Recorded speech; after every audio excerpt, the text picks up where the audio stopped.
Ooh, There are now officially more gray area episodes than U.S. presidents. Yes, there are. That's how you know we're making progress. Welcome back to The Real Show.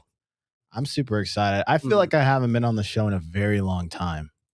Even though it was last week, I feel like I haven't seen you guys in forever. Is that because of the news cycle? News cycle, but also last week I had an emergency for last Thursday, so I wasn't able to hop on. But we are back in action, and you guys get to get 2 nights of us in a row because today we're going to be live here, but tomorrow, the big studio.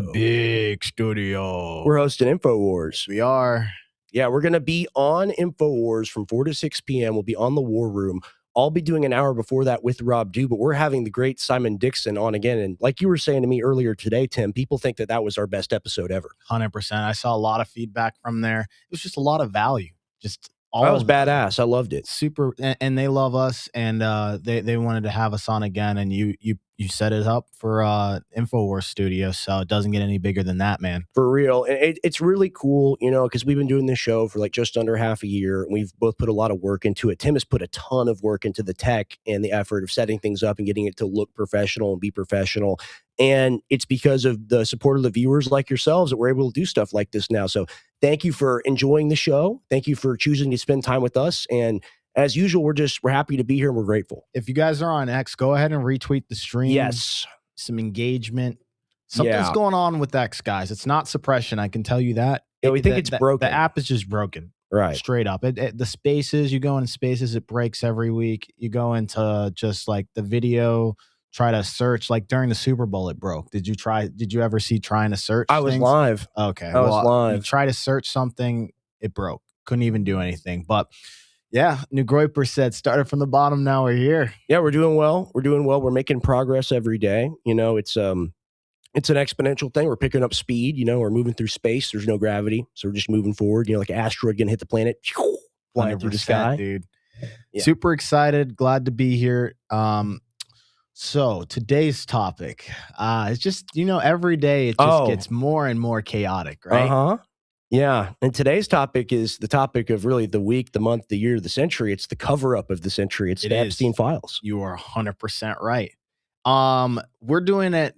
We're going to cover the mainstream stuff, but I actually have something tonight, mini deep dive, not really a deep dive. Give me 1 second. I'm going to send it. But you're basically, it's going to cover some of the major names that are in there. And often people just talk about the headlines, right? They're just like, oh, well, this person was in there, like the Sultan, right?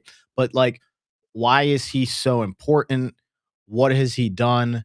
And what decisions have these guys made in the past that might have impacted us on a macro level? Right. That's the stuff I really want to know, because it's like, we know he's in the files, right? Right. But what else is he doing outside of the files that we need to know about? Well, and it's this interesting thing, right? Because you get to see elite networking, and that's really what the core of the Epstein case or the files, whatever you want to call it, is it's rich people wanting to meet famous people, rich people wanting to meet, you know, the smartest people in the world, all the experts. So what were they planning? They were doing, you know, satanic rituals and genetic modification, and Epstein wanted to seed the entire human race with his superior DNA. Yes. These very normal people. And remember what he said, all the black people. Yeah, he did not a big fan. We're not smart. Not a big fan of the black people, Mr. Epstein. Yeah. Indeed. But, you know, we look at the whole case, we look at the whole scenario, and these people exist. It's a fact that they exist. It's a fact that there's real evil in this world, right? Now, what is even worse than that? What's even worse than that is knowing about it and covering it up. And that's what Donald Trump, him, Bondi, everyone in the Justice Department has done, Cash Patel, Dan Bongino, really from the very beginning. They've gone against everything they promised to do. And then she goes to Congress and has the nerve, like you say, like it's an episode of Judge Judy. It was Judge Judy. We'll talk about it. It was straight up Judge Judy. When I saw the first videos come out, I think it was 2 days ago. Right. I was like, wait. This is what is this? And I was like, oh, this is a congressional hearing. Right. And I just see people screaming back and forth. And you know, Pam Bondi, the way she looks up there, straight up full form Karen. Right. She's like that meme. You're like, you need to leave. Yes, exactly. I'm like, what am I watching 100%. here? Right. So like for me, I'm like, you know, my country's already in decline. I see a lot of people unhappy, and then I have to Right. go and watch somebody gaslight us in real time. Oh, you don't like that? You're not grateful for it? Like the stock market's up. The S&P 500, I'll have you know, is at Eh, sky's high, and the Dow Jones, and I'm gonna gaslight Yeah. you right now. Right. And then someone would be like, why are you redacting the names? Why are you covering up the names of these people? Shouldn't they be prosecuted? And she go, well, in your state, in your district, there was an evil man who killed this person, and our Justice Department arrested him. And it's like, it's a complete non sequitur. The whole thing was a non sequitur fest. She didn't answer a single question. Well, and that's what they trained her to do, because Right. at the end of the day, if she answers any of them, she digs herself a hole. So it's Right. like deny till you die. And then now you see Trump coming to her rescue and being like, you guys didn't treat her very nicely. Yeah, well, let's go to that. Let's go to the tweet and pull that up. It's just more insanity. It's more insanity every time we look at things. And then Andrew told me off air today that she's 60 years old. I had no idea she was 60-year old. Well, makeup does wonders, is what they say. Does. All right, let's take a look at this. Let me pull this up for you. Here we go. AG Pam Bondi, under intense fire from the Trump deranged radical left lunatics, was fantastic at yesterday's hearing on the never-ending saga of Jeffrey Epstein, where one thing that has been proven conclusively, much to their chagrin, was that President Donald J. Trump has been 100% exonerated of their ridiculous Russia type charges. I mean, Trump, I supported you for a decade straight because the Russia stuff was a hoax. What does that have to do with this, Tim? It's a whataboutism. Well, you see, right. The S&P 500 is at all-time highs, and that's what you should be paying attention to. That's literally what she sounds like. That's a good impression of Bondi. Actually, it is the slimeball Democrats, many of them big donors and politicians, have been proven guilty. Republican loser, sanctimonious rhino Congressman Thomas Massey made a total fool of himself yesterday, fighting aimlessly against a hopeless agenda of hate and stupidity. Fighting aimlessly against a hopeless agenda of hate and stupidity, is that the Trump administration? That's a little badly written, right? Hopelessness agenda of hate and stupidity. I think he's saying that like he's fighting back against like people trying to push that agenda of hate and stupidity, like the Democrats is what he's alluding to. No, but he hates Massey.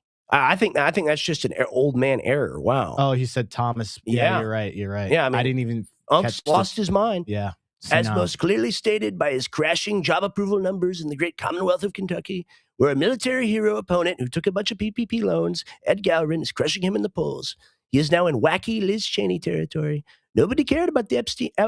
Nobody cared about Epstein when he was live. You cared. You were friends with him. What are you talking about? What do you think of that, Tim? Dude, I actually saw something today. When Epstein got arrested by Palm Beach authorities, right? Trump was the first one to call up the phone and tell them, hey, this guy was doing bad things the whole time. He basically ratted him out to protect himself. Right. It was insane. I'm like, what? It's hilarious. It's like, he's a good guy. He was an FBI informant. And it's like, whenever we watch like The Wire or something, what's the FBI informant always up to? Like the same stuff as the people that are involved, right? But you get a pass for it because you're in the system. Right. It's so crazy. Nobody cared about Epstein when he was alive. They only cared about him when they thought he could create political harm to a very popular president. Very popular. It's true. People are saying it. Who has brought our country back from the brink of extinction, and very quickly at that. It's true. It's true. In fact, this attempt by the Democrats to take away attention from the tremendous Republican success is backfiring badly. Maybe they should focus on their quest to open. And it's just, he's campaigning again. But listen to this. I'll just read it in normal voice, Tim. I want your analysis on this, because every time I see this specific thing, I laugh my ass off. Mm-hmm. Maybe they should focus on their quest to open our borders to the world's greatest criminals, have transgender for everybody. What does that mean? We talked about what he likes to say this. He's like, I ended transgender for everybody. He didn't do that. That was a movement by everybody. Yeah, but that's and it's not ended. What is he talking about? Just go to the right place and you'll still see it. Go to California. I mean, it's just so insane. Or get men, no matter their strength or size, to play in women's sports. Thank you for your women's sports. We got men out of women's sports. We're going to war with Iran. You don't get to know the names of the pedophiles. It's true. We're just not going to tell you that. It's very important, because maybe I got introduced to Melania by Epstein. That's what I think. Have you heard this? I haven't heard it, but it doesn't make quite sense. She was old enough during that time period. For sure. But even that is just embarrassing. But I Right. could see him being introduced by her because she was in his black book, and his Right. black book had a bunch of names in there. We covered this a long time ago. They basically this guy picked up this lady picked up this Epstein book that she had found in like the 1990s. It fell Right. on the side of the walkway in New York. She had no idea that it was Jeffrey Epstein's black book for like 2 decades basically, and then some random guy like, she needed some money, so she sold it on Craigslist. This random guy picks it up and then realizes, "Holy, like, I You have got like the the gold Rosetta mine." Stone of Right. PDF And files. then if you think about it, the news actually, like, backdated. They were calling people on those phones, and they basically were picking up the phone and being like, "Hello," and it was the people on the line. So, we know Melania was connected to Epstein Right. prior to just even from the book itself, and Right. Trump's on there too. Right. And the whole thing, here's the thing, right? It's one thing if you're just like a corrupt POS politician and like you're a smooth operator, you're like a George H.W. Bush, you're like an Obama, and you're like, I'm in here, like I if I have to do something crazy, if I have to, drone strike a wedding or like declare war on Iraq over like fake anthrax, at least we'll do it kind of in a slick way. Right. Trump is just like, I'm running for infinite presidencies until I die, and everything's a campaign speech. And it's just like, we don't need to hear the repeating monkey act anymore. Right. It's like a parrot. And then I think the thing I'm most disappointed in, and I Right. think we'll cover this, is like, I've got people in my comment section, I'm seeing people in other people's comment sections, and they're like actually defending all of these people. They're Yes. defending Trump. I mean, you want to talk about Trump derangement syndrome, Bondi. Like, I mean, at the end of the day, you can gaslight us and tell us that, but like, it's plain out there. And for people who just want to hide under a rock and pretend it doesn't exist, Right. it's like, what do you get out of that? 100%. So 100%. Well, I've called out the quartering because he's like, huh, I mean, everyone's saying there's all this stuff in the files. There's nothing in the file, not a big deal. We haven't learned a thing. And it's like, well, we're watching, thousands of redacted names or hundreds of redacted names talk about, pizza, beef jerky, white tuna, walnuts, grape soda, and they're not talking about these things because they want to eat like first graders, right? Bambi, Yeah. get your latest Disney movie character. Whoops seems to be code for kill. Yeah. Like Epstein, graped, someone, and that person said that they felt the presence of God after, and Epstein was like, "Whoops, talk about God, I'm going to kill you." And the next email, it's, "Oh, I got some beef jerky ready." And then Absolutely people like the insane. quartering want to like bumble and flop around and like somehow try to remain in the grift. And this is what we said at the beginning about 2028. When all of this goes away, there ain't going to be a home for you if you supported any of this stuff. And that's why we got that Fishback clip. I want to play that. We had him on the show. What did you think of him? And it's just like at the core of the post-duopoly stuff. Yeah, I mean, Fishback was already kind of big when we first had him on here, but he really blew up in the last couple of months here. Right. For me, I thought he was a sharp guy, well spoken, knew exactly what he wanted to say, how to deliver it. I mean, he clearly cares about Florida. He clearly cares about America. I don't agree with every single position he has, but For sure. But in large, I can see he's not part of the system, and that is the agenda that he's running on. So For sure. My thing is, I like people that are saying, "Hey, both the parties are equally bad." wait, is this real? Fishback was suspended from X today? Really? I gotta This is corroborate breaking this. news. If that's true, yeah, we got to look that up right now. Let's go on X. And then Seth says, "Wait, are we not a fan of Trump here?" Andrew, could you see if you can find something as well on this? Yeah, we got to find stuff. We got to find stuff on this. To answer your question, I basically worshiped the guy for like 10 years. I thought he was the greatest thing ever. Extremely disappointed, and I think he's covering up for PDF files, and he's being blackmailed into his getting us into profile's wars. showing up. He follows us. We follow him. His profile's showing up. What are you saying? Check at Joan form. There's no way it could be a glitch. If it's up, it's up. If it's up, it's up. If it's up, it's up. It would say suspended. That would be crazy because you got, like I always say, like Adolf Hitler Groiper 1488. I know like, this guy. active. Joan posts a lot about him. Okay, let me see what we got here. Fishback has been suspended from X. He has been blocked from logging in for the last 5 hours. What's going on? So that a true suspension means that you can't actually see the person's profile. Well, maybe it's changed since Elon took over X. That is a big deal. Nimrod Pod says he's on his campaign and that he told them. That's pretty crazy. So he can't log on. Yeah. I mean, Shoot. I mean, that sucks. Well, I mean, he's polling at like 30%. Is he? He's doing real good. What's Byron? How's Byron doing? He's ahead, but it's within striking distance. It's not like a thing where he's got like 10% of the vote. I wonder what they're saying. I mean, I see some stuff that he says can be sometimes polarizing, but what is he saying that's like I think he's a blockable? He's a threat to the establishment. Like ultimately a governor is a very powerful person, and the young people really like Fishback because he's out there literally every single day just talking to as many people as he can. He's trying to beat it on a grassroots level himself. Okay. Well, people are saying his last post was 6 hours ago. Nimrod Pod would know more than us. He's on his campaign, but that's very interesting. Okay, let's go ahead and play this clip for everybody. Yes. Put our faith in. We thought that we were going to put our faith in one party, the Republican Party, to change it. It turns out they're as corrupt, as feckless, as deceitful, and as disingenuous as anyone else.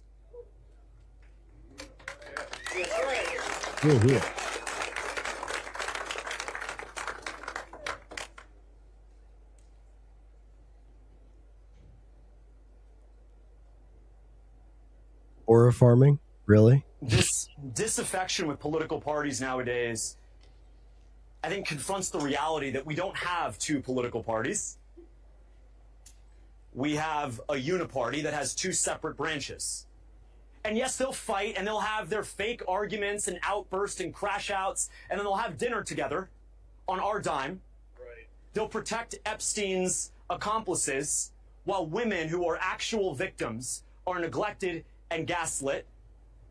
They'll tell us this is not our country. We shouldn't be complaining. The Republicans, for the longest time, wanted an open border for cheap labor in our. What do you think of that? You know what? He's right. I mean, there's nothing that he said there that I'm like, wow, that wasn't on point. I mean, at the end of the day, gaslighting is the only way you could explain it. I mean, at the end of the day, I think the thing that sucks the most about this is that, like, you and I get to sit here, we watch it. Right. Not that it's entertainment, but for everybody, it's almost entertainment to be able to watch these things play out. But for somebody else, it's not really entertaining. Like, I've had people like commit crimes to me where they've like stolen something of me, and like imagine they're like parading like that I stole this thing and like the guy's not getting arrested. Right. Like imagine what that does to you, that know that somebody did something so heinous, and what they experience is even worse than what I'm talking about. It's unbelievable, right? Because like these are the worst crimes anyone can commit against another person, right? And really against the species as a whole. So our government is like, it's too big to fail for the military. It's too big to fail for the banks. It's too big to fail for the PDF file. Ultimately, it's like they're so important and they control everything to such a large extent because every sector, whether it's the intellectuals, whether it's the rich people, whether it's the famous people, they're all mingling together in this weird cult. Well, you see, Rex, the S&P 500 is at all-time highs. That's all you need to pay attention to. Stock market is very important. You're so right, dude. Yeah, 100%. Dude, what were you talking about? I love Trump. You want to sell some MAGA hats? You'll make some real money? Let's make some real money. Yeah, we can make some real cash. Real dollars. Let's read some comments real quick before we get to the next. Hi, Rex. Just dropping in to pay respect. Got to have a conference call to get on. We'll restream. Thank you. Anyone that shares, thank you so much. We love that. Can relate to Tim talking about the cops not having proof of theft and not acting. Yeah. Oh yeah. And the funny thing is, like, the cops are only supposed to protect your property, and they don't even protect your property. No. It's ridiculous. If you're in like somewhere like the blue states over in like Washington, somebody can squat in your house and they won't even arrest or pull that person out. So something I found out that was interesting today, or I guess like relearned. Bondi was the person who prosecuted George Zimmerman in the Trayvon Martin case. For real? Yep. Mm-hmm. Well, isn't that something? I wouldn't want Pam Bondi representing anybody now that I know a lot more about her. Ooh, thank you, New Griper. I'm going to show this one. Tim went from an unknown person to hosting the War Room in half a year. That's wild to think about. I appreciate you, man. Honestly, I sat with that as well. I can't take credit for that. That's also Rex here. Like, I mean, well, at the same time, here's the thing. Obviously, we know each other, and I have connections. If you weren't of quality and of standard, we wouldn't be doing the show at the level we're doing now. So I've seen you really grow and progress a lot. And like, my dad's reposted our stuff. My dad likes you. You know, so like that's a big deal for me, because I was like, hey, we don't know if initially this is going to work out. We don't know initially if this is going to gel and go all the way through. But me and you have been able to collaborate and been able to do something really cool here. Yeah, and thank you for that. It's so very interesting to see that, like, at the beginning of this whole thing, we were just having conversations and like, yeah, maybe this could work, but for it to actually work like this, it's magic, man. Yeah, it's really cool. And you didn't even tell your dad to like repost or like watch. He's following the gray area now. Yeah, we're moving really up. cool. So it's very cool. And your dad is super busy. So for him to stop and take the time to watch it, it means a lot. Yeah, so. It's really awesome. Okay. Really awesome. We go to the clip. Let's go to the clips. Let's go to Bondi. Let's look at her talking about the NASDAQ. Talk about that stock market. Real important stuff right now. All the way up. The Dow is over $50,000. I don't know why you're laughing. You're a great stock trader, as I hear, Raskin. The Dow is over 50,000 right now. The S&P at almost 7,000. And the NASDAQ smashing records. Americans' 401ks and retirement savings are booming. That's what we should be talking about. We should be talking about making Americans safe. We should be talking about, what does a Dow have to do with anything? That's what they just asked. Are you kidding? Mr. Jordan, Mr. Jordan. Committee will be in order. Mr. Jordan, am I going to get an extra 45 seconds added to my time? The committee will be in order. The time belongs to the gentleman from Texas. Ms. Bondi, the Attorney General can respond. Thank you. Look at them smiling. The Dow has shattered 50,000. Was it? They're just smiling in the background. Too. They're just smiling in the background. Like, I would love to watch this live, man. This would be my day made. Like, this is probably what is the most exciting part about your job being in Congress. Right. It's just watching all the theatrics that go on and not passing bills. Right. Like, that's all you need. The thing is this is going to be remembered as the worst appearance and performance before Congress from an attorney general of American history. I could see it. Like, never before. And here's the thing, like, I put up this poll and it's like, who's smarter, Kamala or Pam Bondi, right? Now, Kamala, I don't think she's that smart, but at least when she knows she doesn't have a good answer to something, she does just pure word salad or just doesn't answer at all. Bondi is like proud of her ignorance, right? Right. And it's like, well, you don't know about the stock market. You don't think that's important. You trade, Mr. Raskin. You're making a lot of money. And it's like the hearing is about pedophiles. it's like, sir, this is a Wendy's, you know?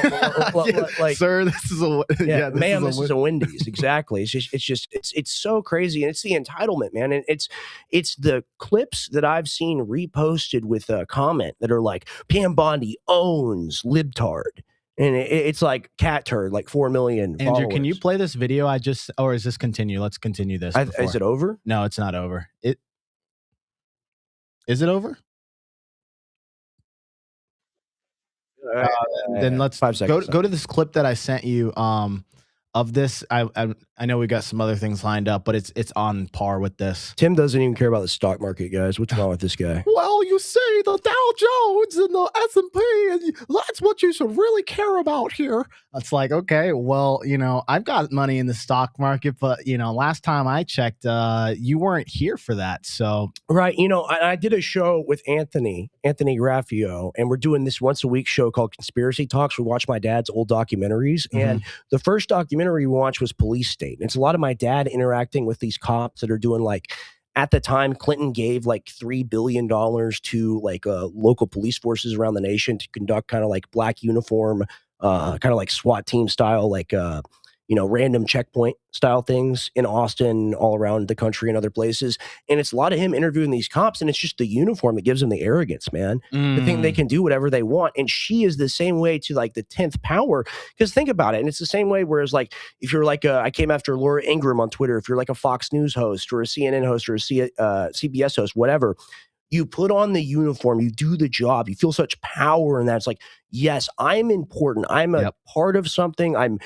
People look at me and they have respect.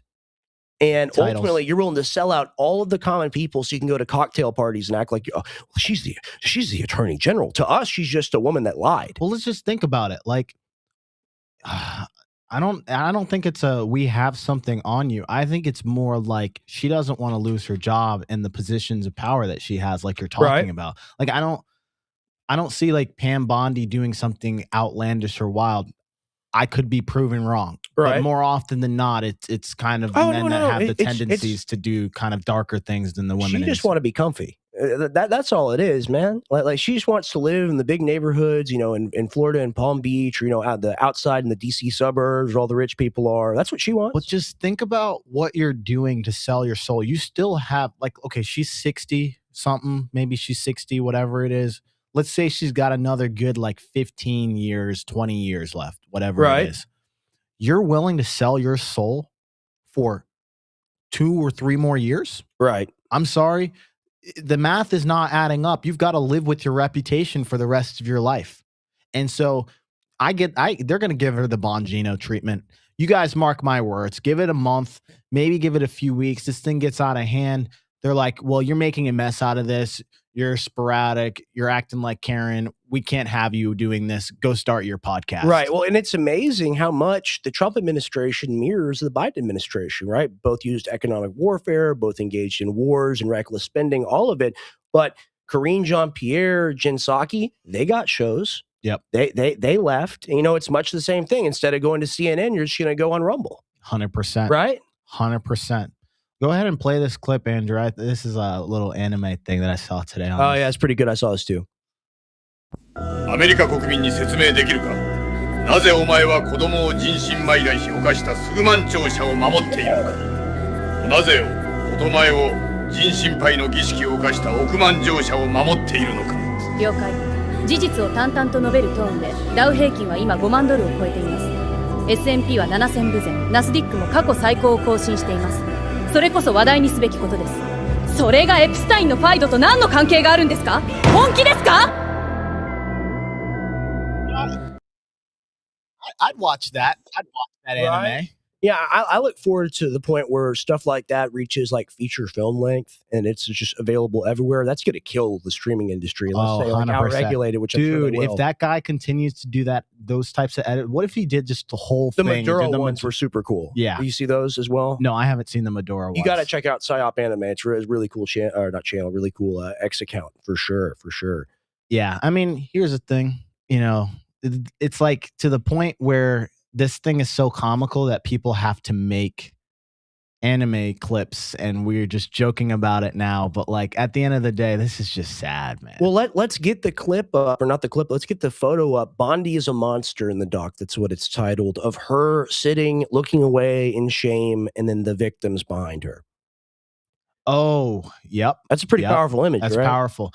Do you have the clip of this? Because what's happening here is one of the Congress people are asking, has the FBI ever, have you ever approached the FBI with like evidence or an accusation against Jeffrey Epstein, and they have not actually helped you or tried to prosecute? And these women are raising their hands because if you remember, Kash Patel didn't traffic anybody. Yeah, he said didn't traffic anybody. And it's either Bondi or Patel that also said, well, our hotline is open. If there was more information and people were to come forward, then we would act on that. Then you see they set them up with the question and then they basically entrap them because now she asked the question. She's like, well, did anybody call into the FBI?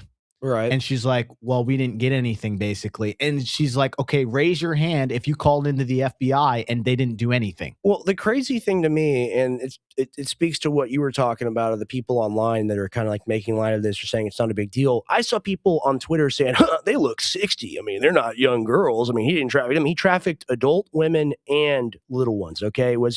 He wasn't exclusive to any one category. He was the like lead human trafficker networker in the world, basically, for a large period of time. And I want to point something out to the viewers. That man raising his hand in the back, that's the brother of Virginia Giuffre, who was molested by Prince Andrew. Okay, so you want to minimize it. Oh, it's not a big deal. Huh? You look 60. You're not a kid. All I care about you getting raped and trafficked. You don't matter at all. Prince Andrew's victim's brother, right there, representing for his dead sister who died very mysteriously. She said she would never commit suicide. Oh, yep. That's always what happens. She was ready to say some stuff and they had to take care of it. Yeah, they had to take care of the problem. Also, the reason why they would be older is because this stuff goes all the way back to the 90s. Guys. Exactly. Like you're talking about almost 3 decades worth of stuff that we're talking about. Like some of these girls in 1991, 1995, or whenever these time periods are, would literally be like 17, 18 years old. Some of them. Some people would be even younger than that. And it wasn't until 2008 where they had those initial trials, and then it really got bad in like 2012, 2013, where it all came to crash. It's a long time period for these people to grow up.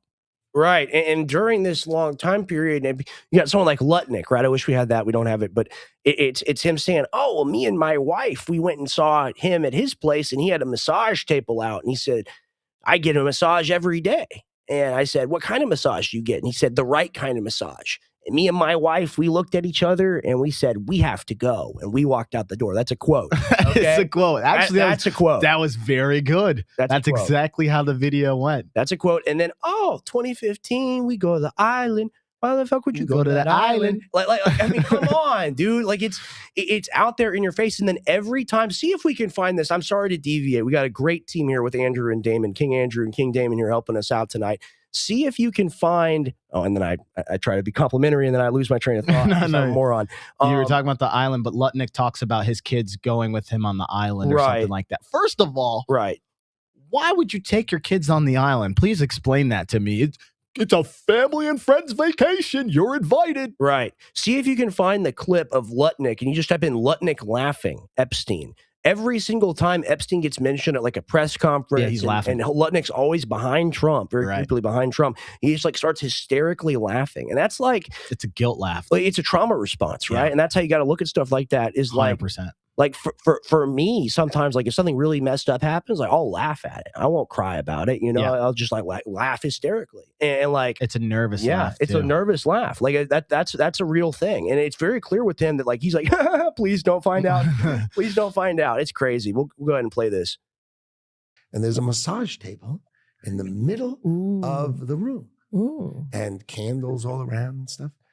So I ask very insightful, cutting questions. I say to him, massage table in the middle of your house? How often you have a massage? And he says, every day. And then he like gets like weirdly close to me. And he says, and the right kind of massage. Now my wife is standing here. So she looks at me and I look at her and we say, I'm sorry. We have to go. And we left. And in the 6 or 8 steps it takes to get from his house to my house. Pause it. That's not normal. Yeah. So he's this guy. I just got creeped out by him. Oh, I'm going to live next to him for years and years and years and years until he dies, I think. Money. Honey Badger donated 5. No, you swapped it. All right, Honey Badger donated. What does the super chat say? We gotta read the super chat. I'll go ahead and pull those up. See if you can find the clip of Lutnick laughing. Thanks, Honey Badger. We appreciate you. Andrew, whenever there's a super chat, if you switch scenes, we won't hear it, but it's totally fine. It's okay. We're a work in progress here. We're still, we're coming out of the hood here. Yes. Right? Also, guys, for people who don't know, I'll remind you, this is what Honey Badger did. He went to this site, streamlabs.com/gray area talks. And that is how he had a super chat. And that is exactly how he says things over air, and it grabs our attention. Sometimes we're not reading the comments. Also, we appreciate it because you're supporting the show, and it goes directly back into the show. And this is not free, by the way. Like, none of it. We got to pay for systems here. Yes, so we do. It really helps out when you support the show. It also helps out if you go check out Go Primal Core if you want to look at some phenomenal supplements. We'll talk about that a little later on in the show. Okay. Yeah. That's the clip, Andrew. Go ahead and pull that up. They're both very good. Mr. President. The two Kevins, very good. Mr. President, is Vice President Vance hosting a gathering this evening to talk about how to respond to the Epstein situation? Is he working on what? Is he hosting some kind of gathering of top advisors this evening to talk about how to respond to the Epstein situation? I don't know. I could ask you that question. I don't know of it, but I think here's the man right here. I saw it reported today. Look at the big used car salesman grin on these That's guys. exactly what it looks like. He's like, I'm about to sell you a Mitsubishi with like metal trimmings in the engine. Yeah. Sell you a lemon. Yeah, seriously. Good way to put it, Tim. Selling you a lemon. Selling the American people a lemon. Go ahead with the clip. And it's completely fake news. We're not meeting to talk about the Epstein situation. And I think the reporter who reported it needs to get better sources. No one else is smiling. He's continuing to smile. So the Epstein thing is a total hoax, and you get sources that are more serious. Is what he just said. I mean, here's the thing. I was a fan of Trump for many, many years, and I overlooked a lot. Okay, this can't be overlooked. This is unacceptable, right? And if we want a better country, if we don't want to just meme and jump around, if we want actual solutions, we want actual improvements, the PDF files got to go to jail and ultimately get executed. And then anyone that was a collaborator ultimately has to go to jail as well. Well, you see the problem with that, Rex, is that if they all go to jail, the S&P 500 won't be at all-time highs, and that's what you need to pay attention to. Who will run the government? As well. You know, after the Democrat assaults you, it's the Republican's turn. That's a joke I heard today on that. So I thought that was pretty good. That's crazy. It's true. That's wild. It's true. No. It is true. Oh, man. Yeah, well, let's go to Bondi defending Prince Andrew. I think that's a good, intro into these big. It's crazy. She defends him, but his own brother literally says you can't be part of this club anymore. This isn't acceptable. Well, it's only because he got caught. That is true. He probably knew about it this whole time. Sometimes, honestly, what you guys are seeing is damage control. A lot of these people knew exactly what was happening. I'll even show you guys today the banker, one of the bankers who was like a CEO of JP Morgan and Barclays, which is like two massive conglomerates. They were like, yeah, we didn't know he had Epstein as a client this whole time. And, it's not okay. So we'll just kick him out and he'll get a fine of $1.8 million. And that'll be good. Yeah. Really? You didn't know that whole time? Right. Okay, right. Cool. Okay. Go ahead and play this. Andrew attended various parties with Jeffrey Epstein. Pause it. Okay. So that's Epstein in the back with his feet over what looks to be the American flag. That's and then crazy. The Prince of England on his knees about to grape. Yep. And I believe that's alleged to be Virginia Giuffre. And she does not look comfortable, guys. No. I mean, this is... Hey, you still want to be MAGA chud after this? It's on you, man. Because here's the thing. They're defending these people. Even if they're not involved, even if we want to live in that land. They're defending the people that did these things, okay? And Prince Andrew is still walking around free. All these people are still walking around free. I got a guy, Leon Black, who did the most unconscionable things you could ever do to a little one, okay? He's still walking around. He's walking free.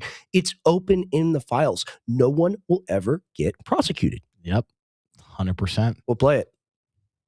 Under the law Congress passed, you were allowed to redact photos to protect the victims of Epstein's sex trafficking operation. You redacted the photos of this victim's face because you were following the congressional law. Is that correct?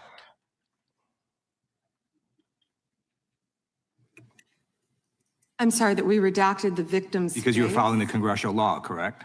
Yes. Okay. He got her.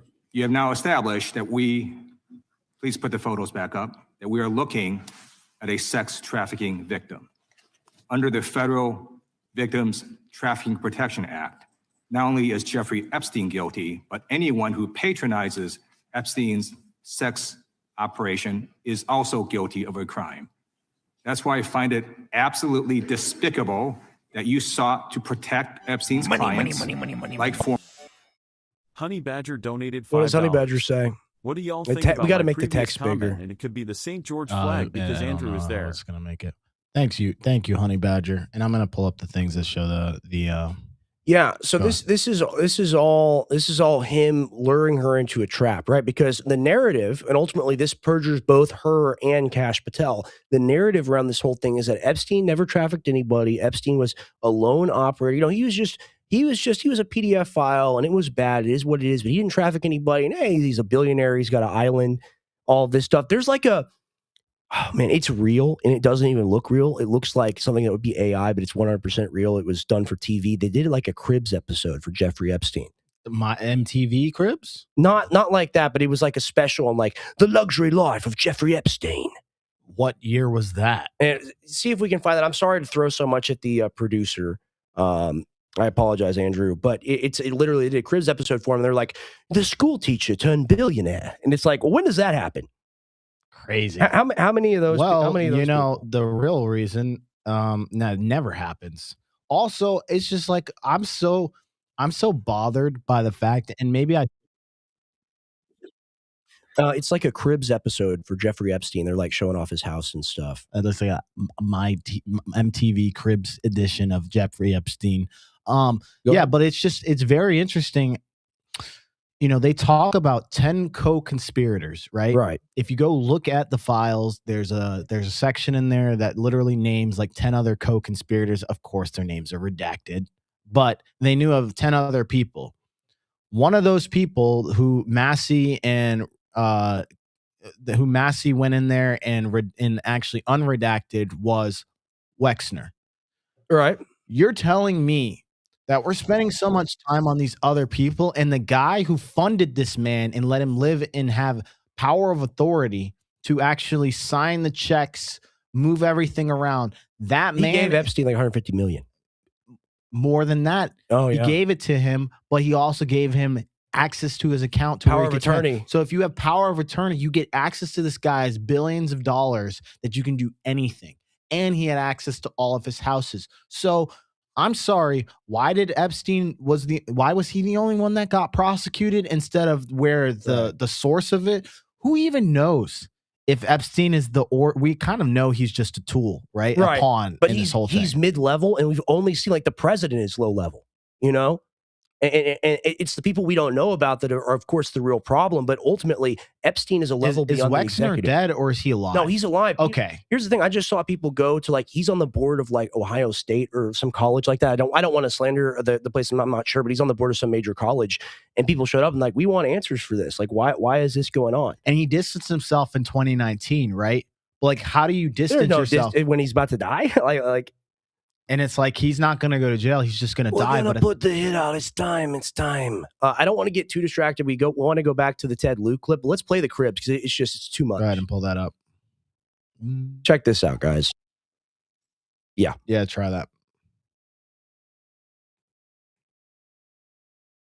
Actually, no, this isn't it. This isn't it. Apologies. Let's go. I'm gonna read the super chats in the meantime. I'll find it and I'll send it to you on my phone. All right. So Honey Badger said, "Who killed Princess Diane, and what do you think it was related to all of this?" I don't know who killed her. I'm gonna be honest.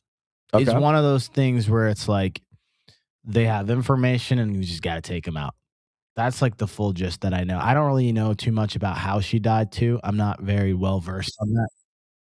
I might need to do a little bit more research on that.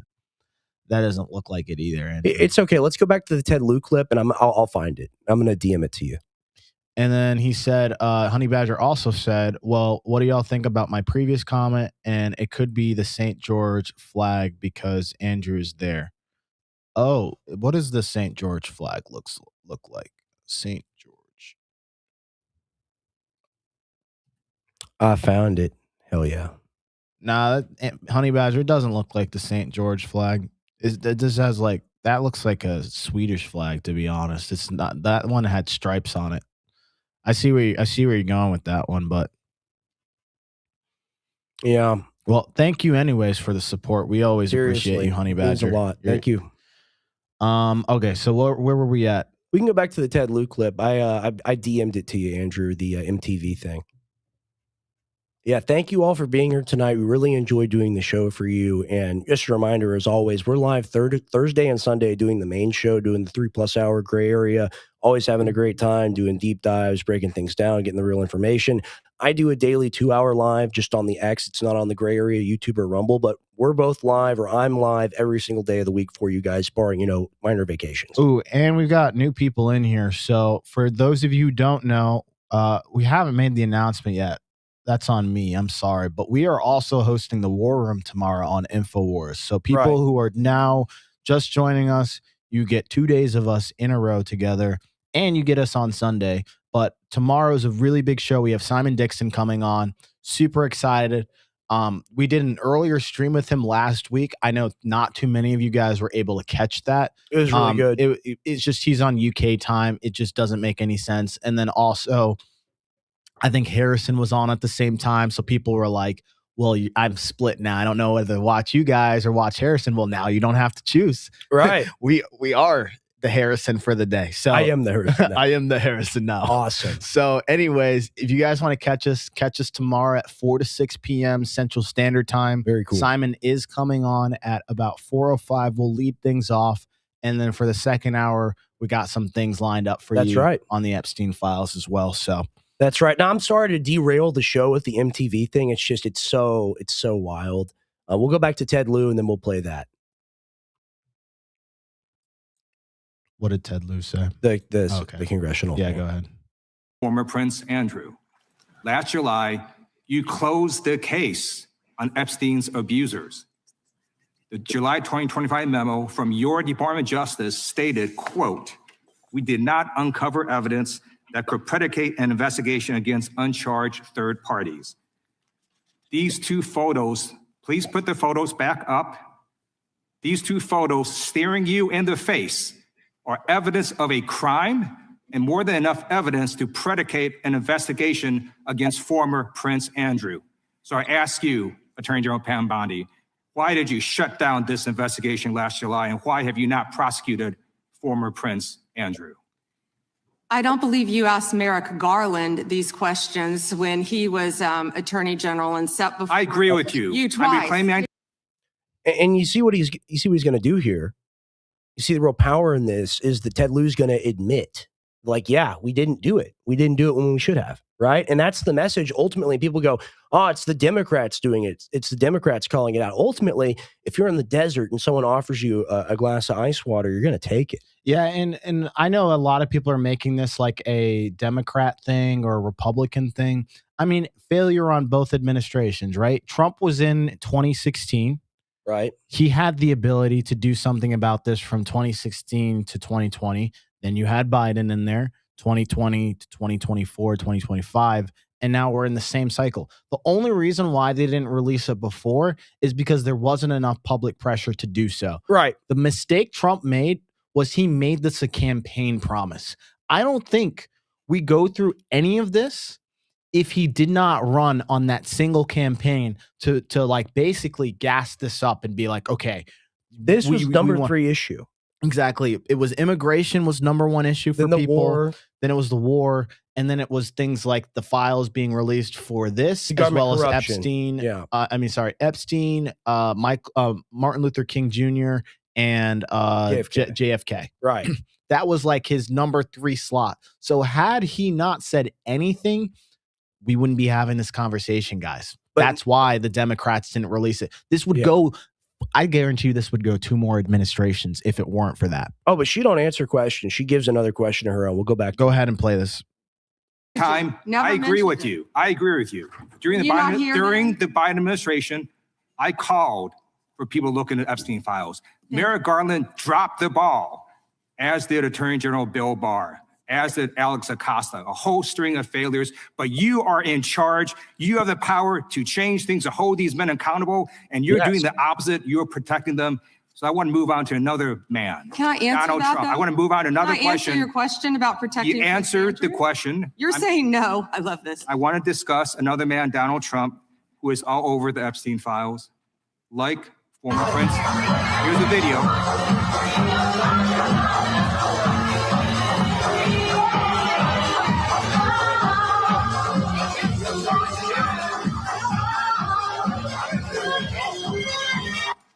Like former Prince Andrew, Donald Trump attended various parties with Jeffrey Epstein. I want to know, were there any underage girls at that party or at any party that Trump attended with Jeffrey Epstein?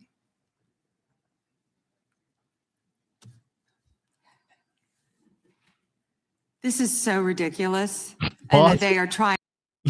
She really had to think about that one. Yep. This is so ridiculous. You're crazy. Well, you say the S&P 500 is like at all-time high. Yeah. So It's all Democrat hopes. Oh. Yeah. You have Trump derangement syndrome. And hey, you know what? I think Trump derangement syndrome is actually a real thing now. You know, we made fun of that for years, but ultimately, the love is even crazier than the hate now. Air, man. Yeah, it's the boomers are like, I love President Trump. Bondi went in there. She my president. She tore Democrats a new one. I love Bam Bondi. Please, Bam Bondi. She didn't answer a single question, and I loved it. Yeah. All right, keep going. Go ahead. Trying to deflect from all the great things Donald Trump has done. There is no evidence that Donald Trump has committed a crime. Everyone knows that. This has been the most transparent presidency. He's the one that asked that those files I'm reclaim my time. I got your answer. The most transparent presidency. I guess it's see-through, like we can see what you're doing, right? It's transparent in that sense. What do you think about that? You think that's valid? Wait, repeat that. I missed. This is the most transparent administration in history. Oh. What do you think about that? Well, of course it is. Right. You know, he promised, and no, they released the files. That's all that you need to know. And right? Again, here's the thing. I voted for him. You voted for him. If he had done what he said he was going to do, he's the greatest president ever. Well, I don't think he realized how bad the files were. I really think chain of information breaks down the further you go from the top. So the FBI is the one that's in possession of this, and no one gave him a briefing like, sir, we're going to have to break this news to you. Your name appears like 25,000 times in the Epstein Files, and we kind of messed up, so you can't release this. But he probably found that after the fact. He's like, well, I'm sorry. I've got a bit of a problem. I've got a problem. I'm sorry. I told the people what they wanted to hear, and you didn't tell me earlier. They've got the video of me wearing the bunny suit with the shotgun, hunting the children on the island, and it's not good. Believe me, not good. Yeah. Let's play the clip. Let's play the clip. You said there's no evidence. Trump asked Chairman, please the stop the clock. Stop the clock. the legislation. This is Time belongs to the gentleman from California. Okay. I'm going to put up another document from a witness who called the FBI's National Threat Operations Center, because I believe you just lied under oath. There is ample evidence in the Epstein Files. Don't you ever accuse me of a crime. I believe you just lied under oath.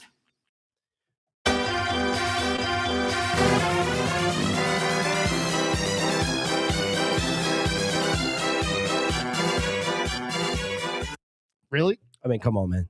What do you think of that? Really? Don't you ever accuse me of a crime. I mean, who are you? You're a civil servant. You work for the people. You're not a ruler. You're not a grand vizier. You're not God. Shut up. Like seriously. And we make light of it, because you have to make lemonade out of lemons. Ultimately, this thing is so monstrous. Like, we're making jokes, but they're protecting people that hurt little kids. Yeah. And and to be honest, it's so ridiculous that that's all you can do sometimes. Yeah. Yeah, well, I mean, and that's why I've been really proud of what Tim Dillon's been doing. I think he's been doing great work calling all this stuff out. Ultimately, you have to do some sort of comedy, because if you don't, people will be like, damn, like either it's too serious, I'm tuning off, or they'll say, man, you got to get censored, you know? So like there's ways around these things where like ultimately the people that do these acts, they get protected. If you talk about it, they come after you. Yeah. Right? Guys, there's a black truck out of every single one of our houses now. Yeah, black helicopters all around. We'll close the clip out. And this is all on videotape. You said there's no evidence of crime. I'm showing you. Here is a witness statement who called into the FBI's Threat Operations Center. He drove Donald Trump around in a limo. He overheard what Donald Trump said to Jeffrey on his cell phone. He was so angry, he was going to stop the limo and hurt Donald Trump. And he met a girl who said she was raped by Donald Trump and Jeffrey Epstein. She later had her head blown off, and officers at the scene said that could not have been suicide. No one at the Department of Justice interviewed this witness. You need to interview this witness immediately. Epstein should rot in hell. So should the men who patronized his operation. And as we say here today, there are over 1,000 sex trafficking victims, and you have not held a single man accountable. Shame on you. If you had any decency, you would resign right after this hearing concludes. The gentleman has expired. We'll pause it. So I've seen a lot of people on the internet, they go, okay, so there's differences between like known victims and like the emails from Epstein talking about the acts and the accusers, right? And the accusations, people go, well, I mean, anyone can say anything, anyone can accuse anyone of any kind of action, blah, blah, blah, blah, blah. Ultimately, if it's just a crazy, kooky accusation, and like I would love for Trump to be innocent. I don't want him to be guilty of any of this stuff. But if it's just like a wacky story from a wackadoodle trying to get some attention, or they're crazy or whatever, why are all the names redacted? True. Like, this is the thing, and it's You like would release them if it was somebody who's not important. right, and it's just like it makes us look bad. It is what it is. The radical left is like, no. Ultimately, if you have nothing to hide, you have nothing to hide, right? Yeah, and I think he said they're just getting headlines for CNN. I mean, dude, No. like are you, the No, same thing's man. true about Bondi and Trump. They're getting headlines for Fox, right? And ultimately, whether the Democrats are doing it for profit motive or political capital motive doesn't matter. They're calling out the PDF Hey, files. guys, The Republicans need to do this. Mark my words here, right? Okay, Democrats are going to get in power in 2028. It's not a matter of if, but when, right? Not the proudest moment for the Republicans, but when they start doing things, you are going to see us do the exact same things and air out all of it. Yes. This has nothing to do with party lines, headlines. We don't care about any of that stuff. Wrong is wrong. Right. So exactly. Let's pull up the MTV Cribs video if we got that ready. I DM that to you, Andrew. The absurdity of this guy's life and them saying like, oh, he's a school teacher. Come on. He's a school teacher. That's all he is all he did. Look at that face. Yeah, dude, a face. I don't know, even a mother probably. Imagine your name has to be in the same video as him. Yeah. Like Johnny Depp. I think it was Tom Cruise on there, Denzel Washington. Like they're in the same video as him. I would be They're so nothing disappointed. compared to Jeffrey Epstein. The music, dude, you know what TV's missing nowadays? It's missing the class of like the extra production effects. value. Yeah, They the used to production. care. Yeah. Everything's cheap now. Before, like this is like this isn't cool, but like there's some music going. He is flowing orifying. through the clouds. Like at least the character was there. But you can continue the video. It's wild. It's wild. Was it? But he just couldn't keep out of the classroom. I mean, come on, man. Yeah, I bet he couldn't keep out of the classroom. Especially the pre-K. Well, he's very interested in that. Good grief, playing on that plane. That's all I got to say. That's massive. Yeah, that is massive. That's a very big plane, guys. He never did anything to anybody. He never trafficked anybody. And people didn't know him. Who's this guy? Just imagine what kind of shit's going on that plane, man. Right. Jeez Louise. Yeah, the narrator's giving 110% voice power. Keep going. And like, you pause it. I mean, we're just laughing at it as the video plays because it's just so insane. I mean, you got Bill Clinton. I mean, come on, man. you can't make this stuff up, guys. Come on, dude. It's like, what would he ever need the plane What year did this come out? Because I flew on the plane. I did it. It's true. What year did this come out? I gotta. No, this is 2004. Oh, okay. So they had no idea. This is like the most epic foreshadowing of everything to come ever, dude. Oh my God. Keep going. Everything's in here. This is so crazy. And it's crazy because they're like trying to make it super cool. He took Bill Clinton on his island. They went to Africa. And it's like, well, I mean, Kevin Spacey, like known diddler and other things like that. T. Blatt watched this live.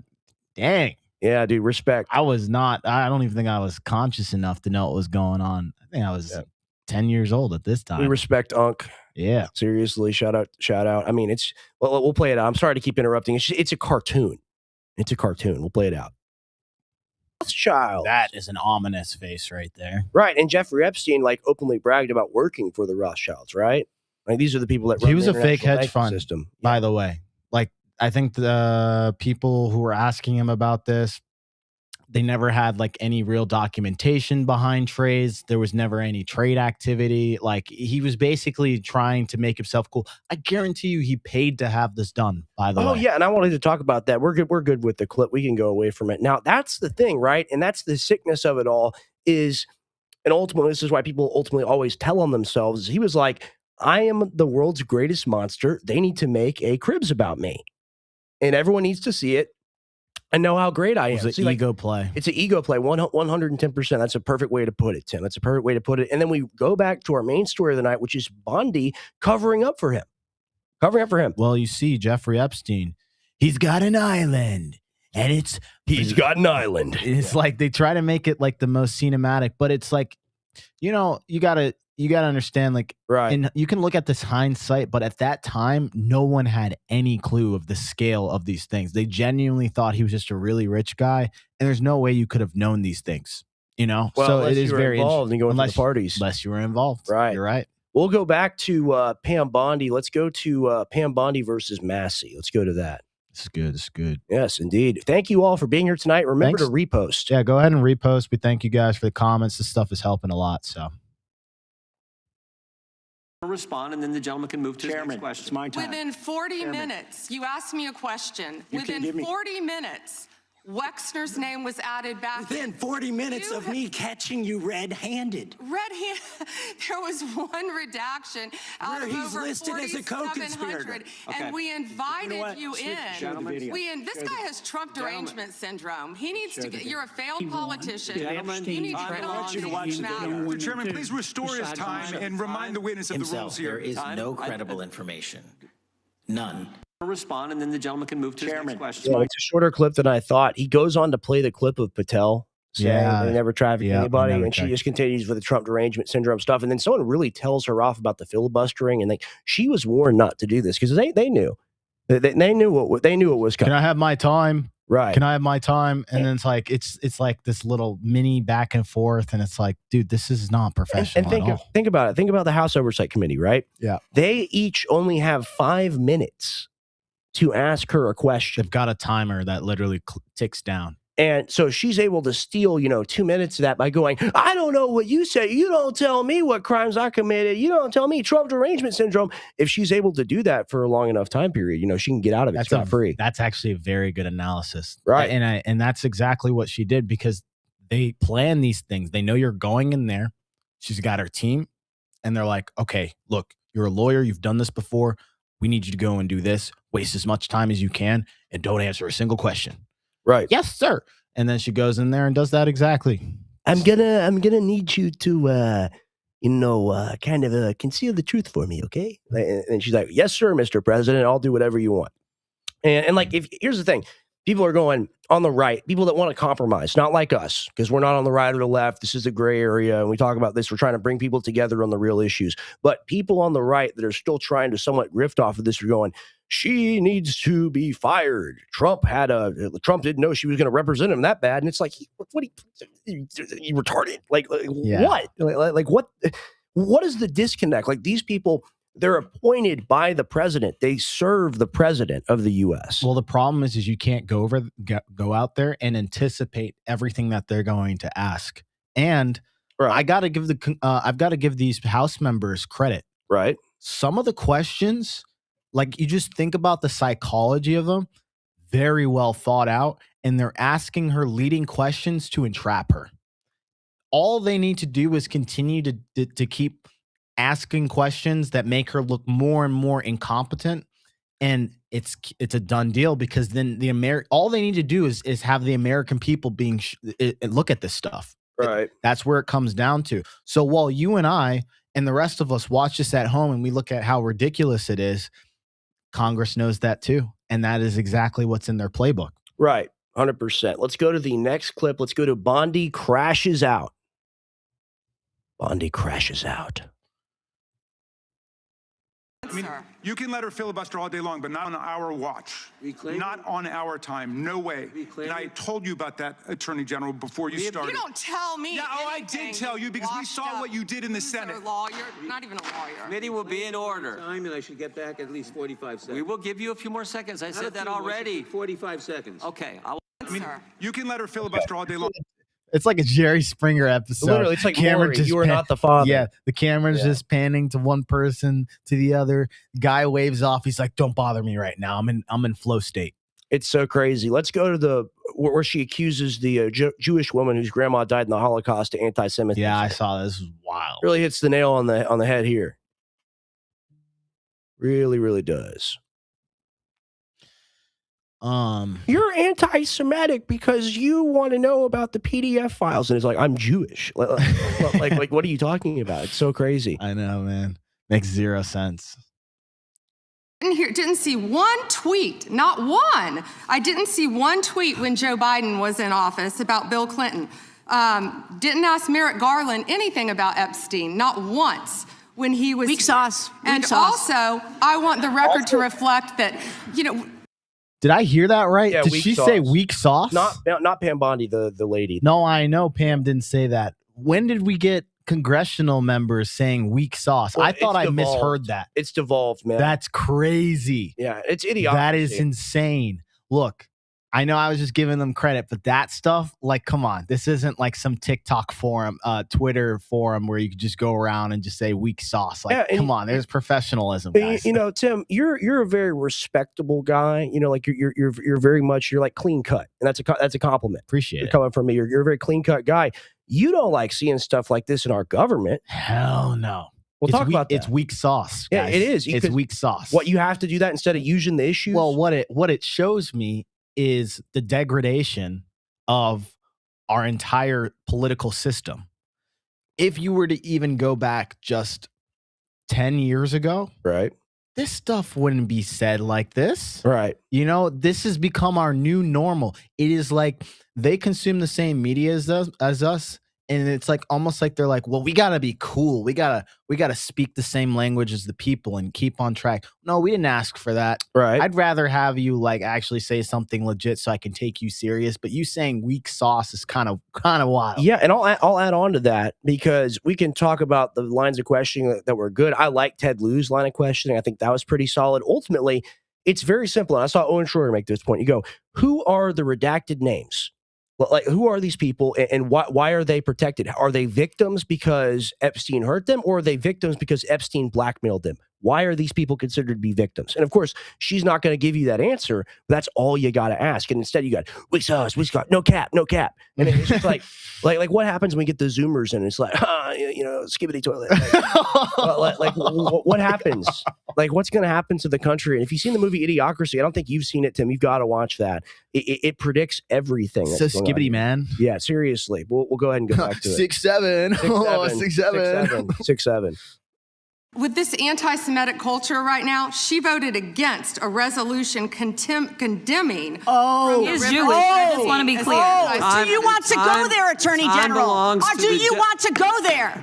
Are you serious? Talking about anti-Semitism to a woman who lost her grandfather in the Holocaust? Really? The committee will be in order. Talk to Jared Wise about anti-Semitism. The ranking member knows that. Smiling. Pause it. What do you think of that? He's Tim? smiling at the end there. Andrew, can you go and pan? Just don't play it, but just like he's smiling. He knows how ridiculous this is. Right. You know what goes through my head when I see these things? I'm like, Jerry.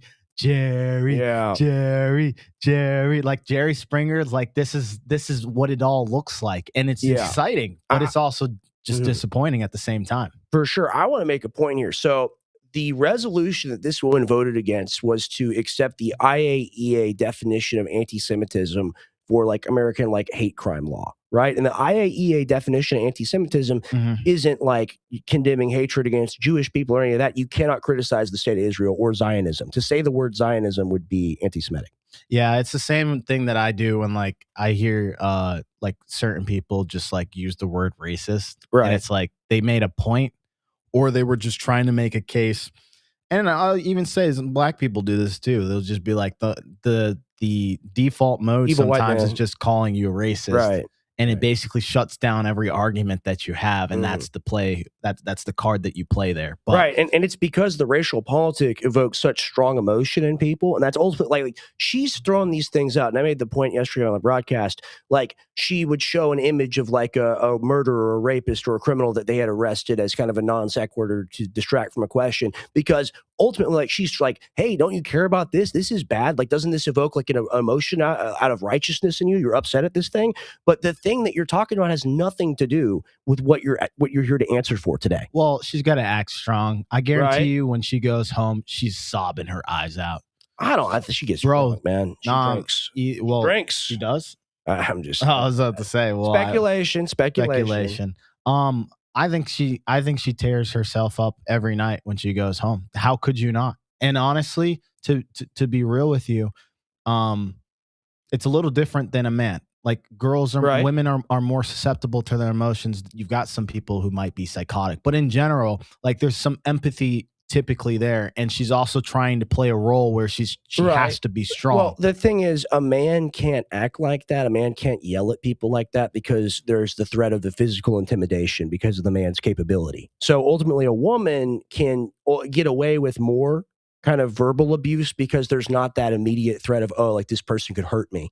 Right. And that's not a positive. That's not a negative. That's just humans. Okay. Like that's not like a sexist argument to make at all. No. And I think like that's why she's got that position, right? Because it's, oh, she's a cute little lady. Right. And why would you ever criticize Pam Bondi? She's just a sweet little angel cake. Yeah. Instead of being like, someone that's like me, like. But remember, at the end of the day, she still could have another 20 years left, and she's going to have to live with this. Right. She's going to have to live with every single decision that she's making here. These clips, by the way, will resurface when people have to talk about her. Oh, I mean, here's the thing. This is your reputation, Pam. This is your reputation at the end of the day. Right. And here's the thing. I know you've got an excellent selection. I want to get to it. We don't have to go through all the miscellaneous clips that I had. Just closing out on this point here. And I'll review the clip list here in a second. Here's the thing, right? Here's the thing with all these people. Here's the thing with Pam Bondi, Kash Patel, Dan Bongino, Lutnick, Trump, all of them. They lied to us. They lied to us about everything they promised they were going to do.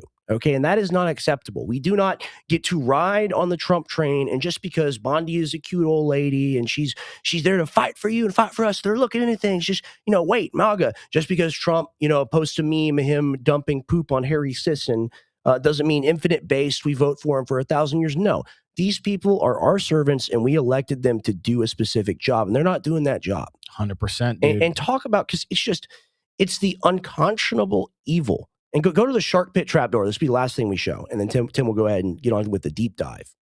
Real juicy tidbits we've got for y'all tonight. This is the type of dude that Epstein was, okay? And this is the type of dude that Pam Bondi, Donald Trump, Kash Patel, Dan Bongino, all of them protected. He's got a literal trapdoor shark pit where I assume they fed the bodies to the shark. Wild. I mean, actually, I didn't even think about that, dude. I mean, that's just perfect body disposal, man. I really didn't think about that. Yeah, a little graveyard down there. Isn't that nice? That's wild. Just look at that. I mean, isn't that the most ominous photo you've ever seen? It is. Like, you can feel the death out of that almost. I know I can. Like, that's some bad stuff happened there. Where people go to disappear. Indeed. But I digress. Thank you all for being here tonight. We got a lot more for you. Please repost, like, comment, whatever you can do. It helps us. Really appreciate it. It really does. Here tonight. Yeah. So what I wanted to do, and I will be covering this on InfoWars tomorrow. This is kind of, a dry run. It's kind of a dry run. I just want to kind of feel this out, see how Rex and I feel about this. But, when people talk about the Epstein Files, again, they keep it very surface level. They don't really like to talk about the specifics of the people and the things that they do outside of the girls in those situations. So for me, when I thought about the names that were coming out, and I think I've made this point before, it's like, if they're willing to do these things with women, right? What else are they willing to do that they aren't telling you about, right? So this is going to be an exposure of the things that, like, some of the people that are listed on here, maybe like a Jay-Z or Beyonce, not like that macro level, like important to the whole grand scheme of the world. We're talking about power. But power is power, guys. There's some people on this list that actually dictate policies that move the world. They affect me. They affect Rex. They affect you guys at home. So with that being said, I wanted to shed light on some of the things that these people have done that are controversial. Right. And it kind of makes sense when you look at like the history of who these people are and the organizations that they're in. And then you get the bigger picture of like, ooh, this isn't good, because that means a bunch of decisions that haven't come to light are probably dictating why some of the situations we are in are terrible.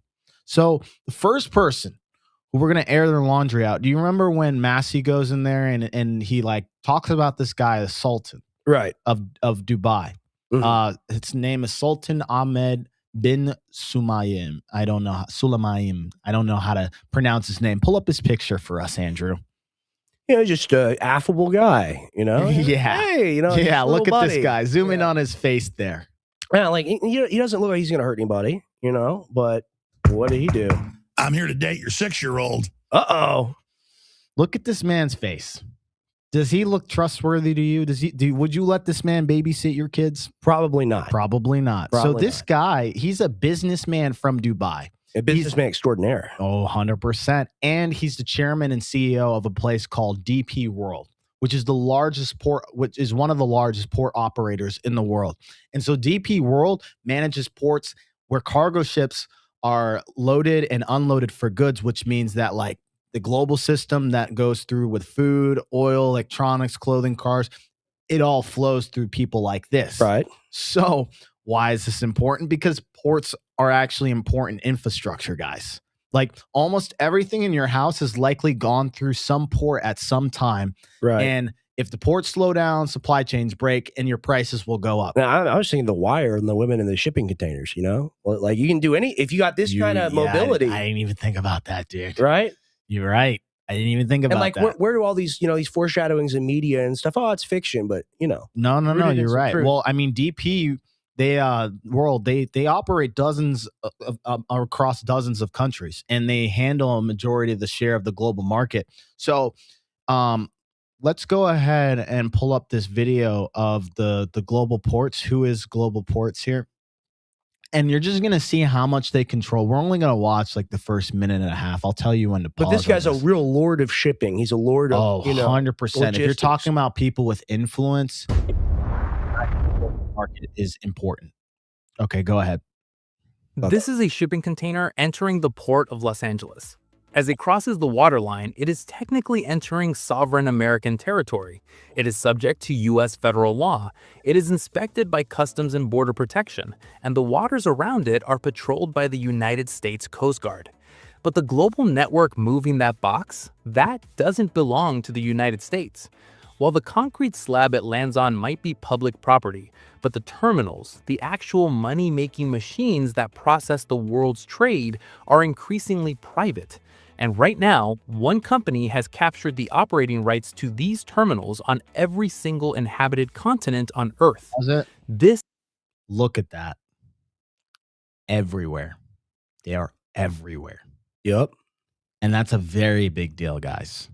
And people like us, ultimately, we're like ants to these people. That's how they see us. Because 100%. When you have this level of power, and this is real power, and the real power isn't being, I'm the Prime Minister of the United Kingdom. I'm the President of the United States. The real power is being a billionaire and having the actual, unchecked means to run your business however you want to. 100%. Right. And if you can have control over specific markets that are critical, the amount of things that you can do and the leverage that you have. Anyone do anything. That's why we say, it's not just companies run America. Companies run the world. Yes. Keep going with that video, Andrew. Global capital. Is DP World. They are a state-owned enterprise of the government of Dubai. In just a few decades, they have gone from a local port operator to a logistical superpower, handling nearly 10% of the entire world container traffic. They generated over $20 billion in revenue last year, not by selling goods, but by charging rent on the choke points of the global economy. But their power doesn't just come from cranes and concrete, it comes from the contract. DP World specializes in concession agreements, massive ironclad legal treaties that grant them control over strategic national infrastructure for 30, 40, or even 50 years. While presidents and Congress operate on 2- and 4-year election cycles, DP World operates on half-century investment cycles. They sign deals that outlast administrations. So how did a company from a small emirate... This is the end of what we need to cover here. I mean, 40 to 50 year terms. Yeah. And take over the Canada port. How does that happen? What does he have on Trudeau? And that's how these things work. It's a global influence network. Well, the bigger argument here that you need to focus on is the fact that they outlast every administration. Yes. Guys, we're talking about who was around 40 years ago. Is this Nixon? Well, let's see. We got the presidential thing here. So who are we? How far back do we need to go? Reagan? Is it Reagan? Damn. Gerald Ford. Holy.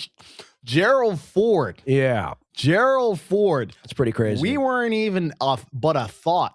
Yeah, we didn't even exist in our dad's nutsack at that point, man. like great. 100%. My dad hadn't even hit puberty yet. No, That's dude. crazy. What year was that? Like the early 1970s, mid 1970s. Okay. I even forgot he was a president. That's how old we're talking. So wow. If they form deals that last that long, oh man, that's real power, guys. Yeah. And that's what we're exposing on the show. And that's like, you want to tune in tomorrow on the War Room because we got like the world prize fighting champion of talking about all this stuff tomorrow. 100%. Simon Dixon. Incredible. And so with this being said, these are why I like these conversations and why I like the deep dives, because it's like, okay, well, we talk about the guy, but what does the real power look like? Right. Well, this isn't the first time that they've had issues here in America. There was a scandal that happened in 2006. And before I even actually get to that, let me clarify something. Sure. Very clear he was on the Epstein Files, by the way. Mm-hmm. Can we go to the first X post there? I think this is this is Massey confirming that he's in the files. Well, we're going to clarify this before I talk about the scandal that happened in 2006 here. All right, we're going to read this. See if I can pull this up. Bigger picture. I got it. I okay, it's good. In response to my post on X today, DOJ unredacted an FBI file that labels 2 individuals as co-conspirators. Unredacted a file that lists several men who might be implicated. 3 tacitly admitted that Sultan Ahmed bin Sulayman was the sender of the torture video. Okay. So torture video, he's also the one that has that post that says, "Where are you? Are you okay? I love the torture video." That was him, guys. That's normal. That was him. Look at that. Insane. And his name is redacted there, and that's what Massey had to go uncover. So mind you, this man is talking about torture videos and controls most of the shipping ports in the entire world, not just the United States, but the entire world. And when the scandal happened, he was the CEO, and he has been the CEO and the main hedge, like top honcho guy from the start. Right. So let me see something here. I want to clarify something. No, you're all good. We're talking about real transnational power here. We're not talking about elected officials, even the bureaucracy, which is more powerful than them. These are the real mid-level players, right? They're the people that we kind of vaguely know the names of. We vaguely know what they 100%. do, but they're too powerful. Pull up that ABC News thing, because this isn't just everything that he's talking about here. Right. It's awful, guys. These people, they're not limited to our country. We're going to pull it up here as well for you guys. Is this it? Is it a video? Yeah, go ahead. Maybe. Now to the latest on the Jeffrey Epstein files. The Justice Department says it has uncovered more than 1 million documents that are potentially related to this case. Our chief White House correspondent, Lena Wang, is near That's not it. It's this ABC news article. He is one of us. Yeah, we got. Oh, you were playing the video inside of it. We're gonna read some of it. Okay, I can read it. I can see it from there. I can read it. Business deals, beautiful women, real estate, and rub downs. Ew. I got it right here. These friends had a lot of common interests. Among the high-profile power players and politicos in Jeffrey Epstein's web of influence, one frequent correspondent and confidant was Sultan Ahmed bin Sulayman, according to files released by the Justice Department. He is an Emirati billionaire businessman and the CEO of DP World, bad name, a massive global supply chain and logistics company. Bin Sulayman is now one of the many people worldwide under renewed scrutiny for their Epstein ties. His was among 6 names read out on the House floor Tuesday by Democratic Representative Ro Khanna, one of the authors of the Epstein Files Transparency Act, who has criticized the DOJ and Trump administration for what he and others have regarded as a lack of transparency. They're calling it a cover-up now. Now, I want you to skip. We're going to skip down to here if we keep scrolling down. So, he was a financier. Let's start there.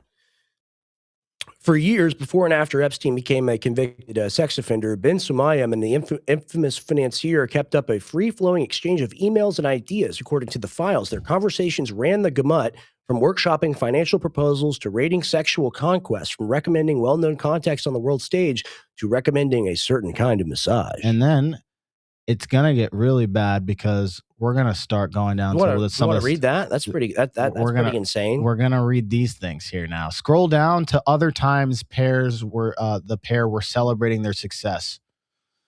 Tim, will you scroll a little bit up? I want to start it a little early. Okay, yeah. Just a little bit further. Are you going to the Clinton forum? I see that the Secretary General is scheduled to attend. If so, we can go to my island after the forum. Call me so that we can discuss the details, Epstein said.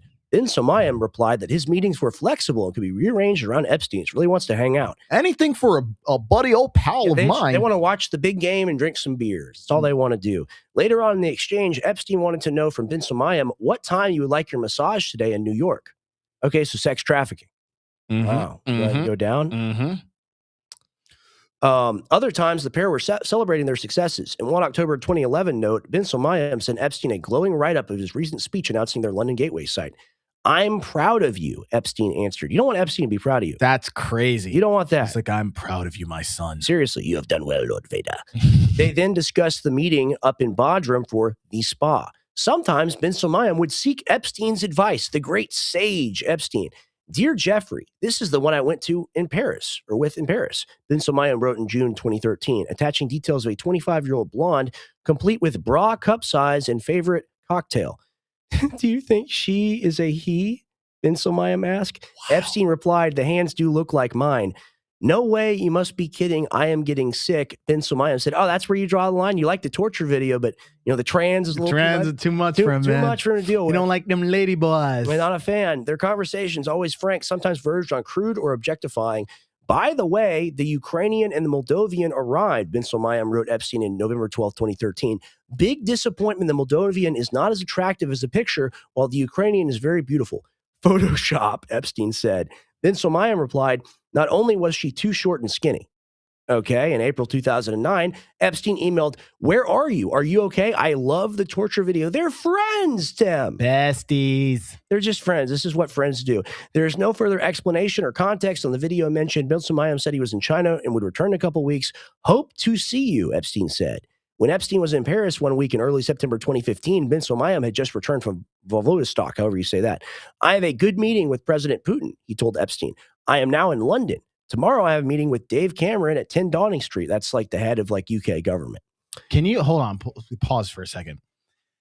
Guys, this is insane. It's all imagine you fly, you go see Putin, and then like a few days later, you're in front of like the UK government.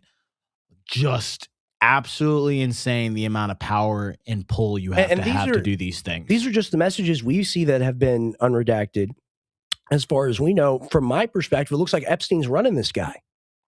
Or at least, has heavy influence, right? 100%. It's so 100%. It's so crazy. And this is the thing. This is the real key, right? Is local officials, even the president, they're only if they have real influence over their country, they influence other countries, but they're based in one place. They can be prosecuted in one place. They're accountable to one place. Someone like this just moves around. It's like, like James Bond, like I have diplomatic immunity to like kill whoever I want. Whatever I want, do whatever I want. Right. We'll read more of it. Yeah, a little bit, and then let's move on. Later in the same month, that conversation turned to a different topic. Bin Somayam sent Epstein a picture saying, this girl is a Russian father, Cypriot mom. I met her 2 years ago. She goes to the American University in Dubai. She got engaged, but now she back with me, yo. She back with me. That's kind of cool. A little language from him. Bin Somayam added, the best I ever had, amazing body. These are very close. They're very close to each other. Crazy. Can we go back to the image of that man? No, not that man. I'm talking about the Sultan, that first photo that I had. Epstein kind of looks Sorry like to put you on the spot here, but I just want to look at his face one more time. Ah, lordy. It's just like, it makes me sick. Look at this guy. Right. Look at this man. And you would like it is so troubling because now I can't even tell who is bad and who's not just from face value. Like the guy who's like looks all shady and gangster like, he's not even doing heinous things like this. And someone like this who just looks like he got bullied, for most of his life is sitting here taking a great photo. He just looks like an accountant. Looks or like a something. regular guy that's Yeah. going to crunch your numbers for you. And that's the thing, right? Is ultimately, it's like you say, like you look at some people and you're like, man, like that guy just kind of looks gross, like it kind of looks off. And then ultimately, there's people that look completely normal. and you Wolves just would in never sheep's know. clothes, Yeah, man. it's crazy. It really is. So the thing you need to know about this guy. So in 2006, I was talking about this before. DP World, which is he's the CEO of, tried to take over 2 operations at several U.S. ports. Right, this was a very big deal because the company, they wanted to buy this British firm that had already managed the port terminals where all of your imports and exports come from in New York, Miami, New Orleans, and Baltimore. And guys, these are major ports. These are literally the ports where a majority, besides the West Coast, of the products come through. Right. So this meant that a company that's owned by the government of Dubai would manage ports in the U.S. operations. So people are like, wait, hold on. So the initial U.S. government, they actually approved the deal. They were like, okay, this is fine. But then once the public found out, political firestorm. It was a shit show. Right. Lawmakers started being concerned about national security. And then you had foreign government control of the fact that you would have had foreign government control of our critical infrastructure. Right. We just give it over to people, who are implicated and take orders from Epstein. Ain't that nice and normal? Beyond just being Epstein, just think about like if China owned our ports. Right. This is an extreme scenario. Right. But like, just think about that. Like in any case scenario, you just buy the company that owned it before because these are private corporations.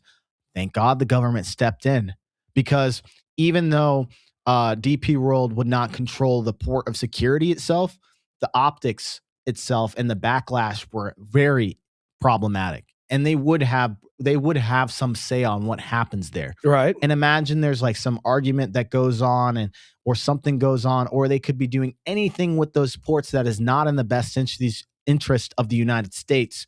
That's a big no-no in my book. I don't know survival, about you. they're playing creative. They can do whatever they want. They can do whatever they want because they have the means to do it. It's like you watch a show, Succession or something, right? Like it's another level of operation. Mm-hmm. Right. So that's this first guy. That's what you need to know. What did you think about this guy so far? I mean, it's pretty incredible, right? And this is just one of the names that have come out. There's a lot more names that need to come out. There's really, in reality, there's hundreds of names that need to come out. But if we can get the avalanche started with this, and if we can move on from this with just like naming more names and outing more people as being a part of this demonic operation, and being really, if you're this guy's friend, especially if you're his friend after the conviction, it's done. It's done. It's done. I got no respect for you. Exactly. That's my thoughts. And the thing about this is, like, we talk about the impact for you and I back at home, right? Right. Ports are where goods enter the country, right? Like, if a port operation is disrupted or something goes on or they do something with that operation, you have prices that rise, you have supply chains that slow down. And just think about, like, these people are charging fees on all of that shipment that's happening, and they're making money on top. If they decide to raise those costs, don't get absorbed, they get passed down to you guys and that's us. That's the real control grid, right? It's like that's how all these billionaires want to continue to be the ruling class over us all. They want to be able to, credit card fees, transaction fees, shipping fees, transportation fees. That's where they bleed you out. Oh, yeah. Right. And that's all subsidized by the government, right? The government gives them tax breaks to go into new areas. Government, hey, you buy the port from us for 30 years, we won't tax you for 15. Stuff like that. They incentivize corporate takeover of our public institutions. 100%. Right. And that's the problem. And you and I have no say over that because the big guy's up top. We got no agency. But that's what the deep dive is for, so that you're more informed. Next guy. Just Staley. You know who this is, right? Do I? I'm not sure. He's the longtime banker. Worked more than 30 years in JP Morgan. Let's pull up an image of this guy. He looks like you ever see Lord of the Rings? Yeah. He looks like one of the elf warriors. This is not the most flattering photo, but you'll see this isn't maybe I got to get a different photo. His ears are extremely pointed and they're high up. He looks exactly like he's fighting for the elf kingdom. Yeah, let's zoom in on the ears there. Yeah. Let's get an ear zoom in. Wow. Very, very ominous. Very interesting. And maybe I'll get a better picture for tomorrow for them to throw up there, because I'm telling you, you'll tell the difference. But this guy's worked for more than 30 years at JP Morgan Stanley, and JP, they manage over $3 trillion in assets, right? Okay. And then later he became the CEO of Barclays, which is one of the biggest banks in Europe. And they manage $1.5 trillion in assets. Just to put this in context, guys, this is more than like whole countries. Right. Like several countries. This would put you like in the top 10 for countries just in managing assets. And so these aren't small companies. They all sit at the center of the global financial system. And so his connection to Epstein was Jeffrey Epstein was a client of the bank itself. Okay. So he helped maintain the banking relationship and communicated with Epstein. And he visited Epstein already. And then when he visited Epstein even after 2008 when he pleaded guilty to the crimes. A lot of people did. Yeah. Insane. So then like go ahead and pull up the first video that's talking about what JP Morgan did when they sued him.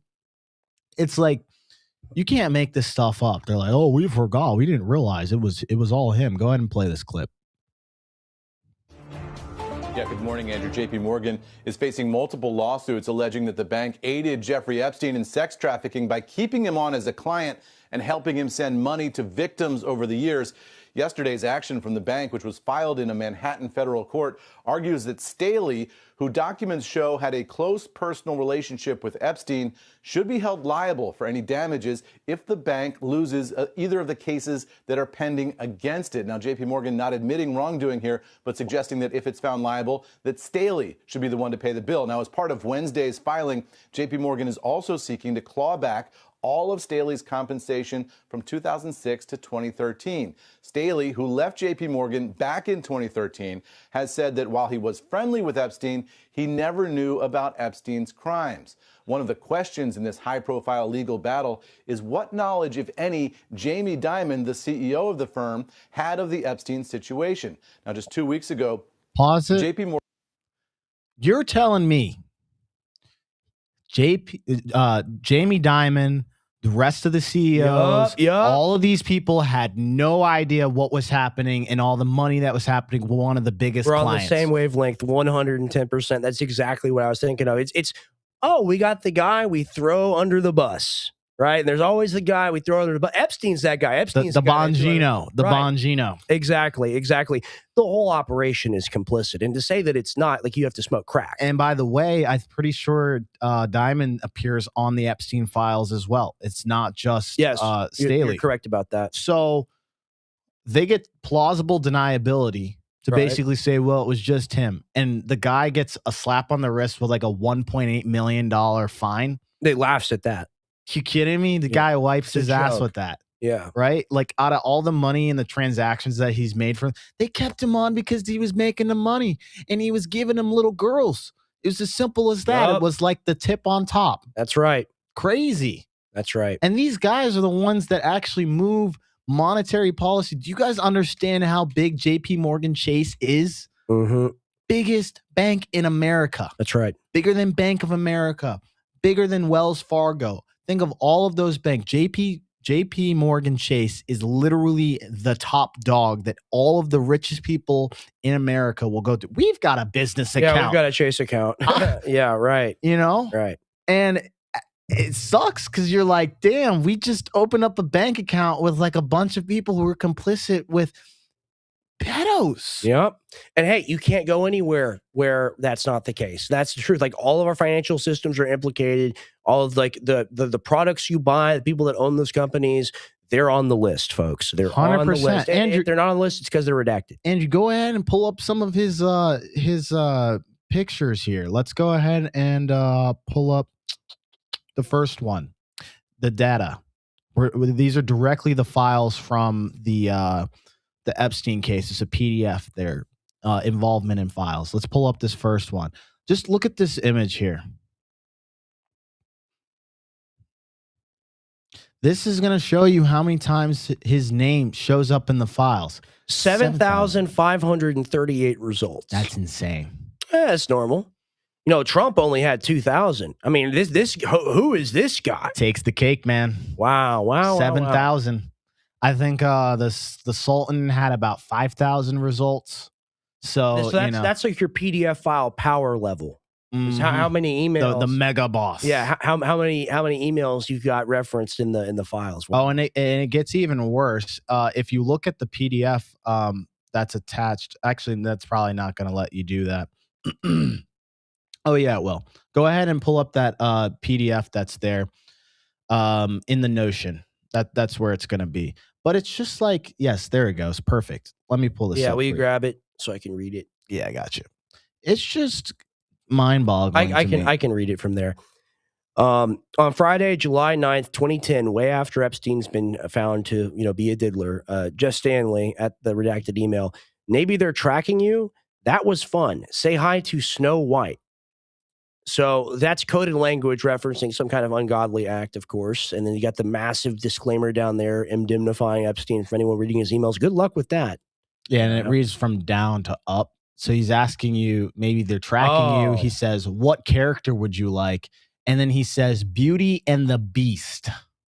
And then Epstein responds, well, there's one side available. So they got the beauty. They need to know who the beast is. Epstein's got a stable. Pimps have a stable, right? So these are code words for the people that are in Epstein's stable. And that's very obvious. And people, and this is the thing, like I've called the quartering out. I want to debate the quartering at Word War Debate. It sucks because it's World War Debate, but like they changed it. They should just call it World War Debate instead of Word War. I yeah, it's a tongue twister. Word War Debate. Damn. But I want to debate the quartering there because he's like, well, there's no information. There's no information in here. Everyone's acting like there's big news. There's not any big news. Nothing's been revealed. Yeah, it's been hidden deliberately, but the code words are out there in front of our face. We've known about this stuff since Pizzagate, man. Exactly. We know how they talk, exactly. Man. And you want to pretend like there's nothing there? Yep. I mean, how this political strategy of people really blows my mind. Well, one side is available. Andrew, go ahead and pull up that Guardian news article. It's gonna make you do some. Yeah, there we go. Perfect. Okay, let's start. Where do we want to start? Okay, I want to scroll down here. So they said, you just start from there.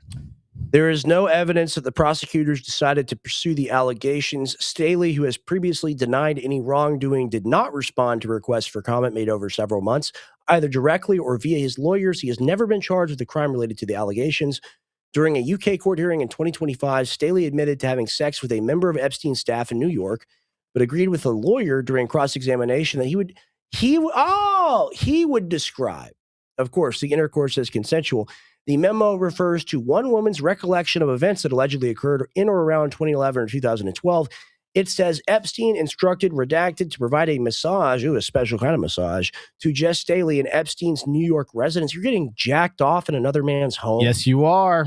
Oh, well, good. Guarantee you he was watching too. This is filming it. He was enjoying himself. Dude, it's beyond words, so man. Crazy, so weird. Redacted attempted to give him an ordinary massage, but he forced Redacted to touch his genitalia and then graped while Epstein, watches.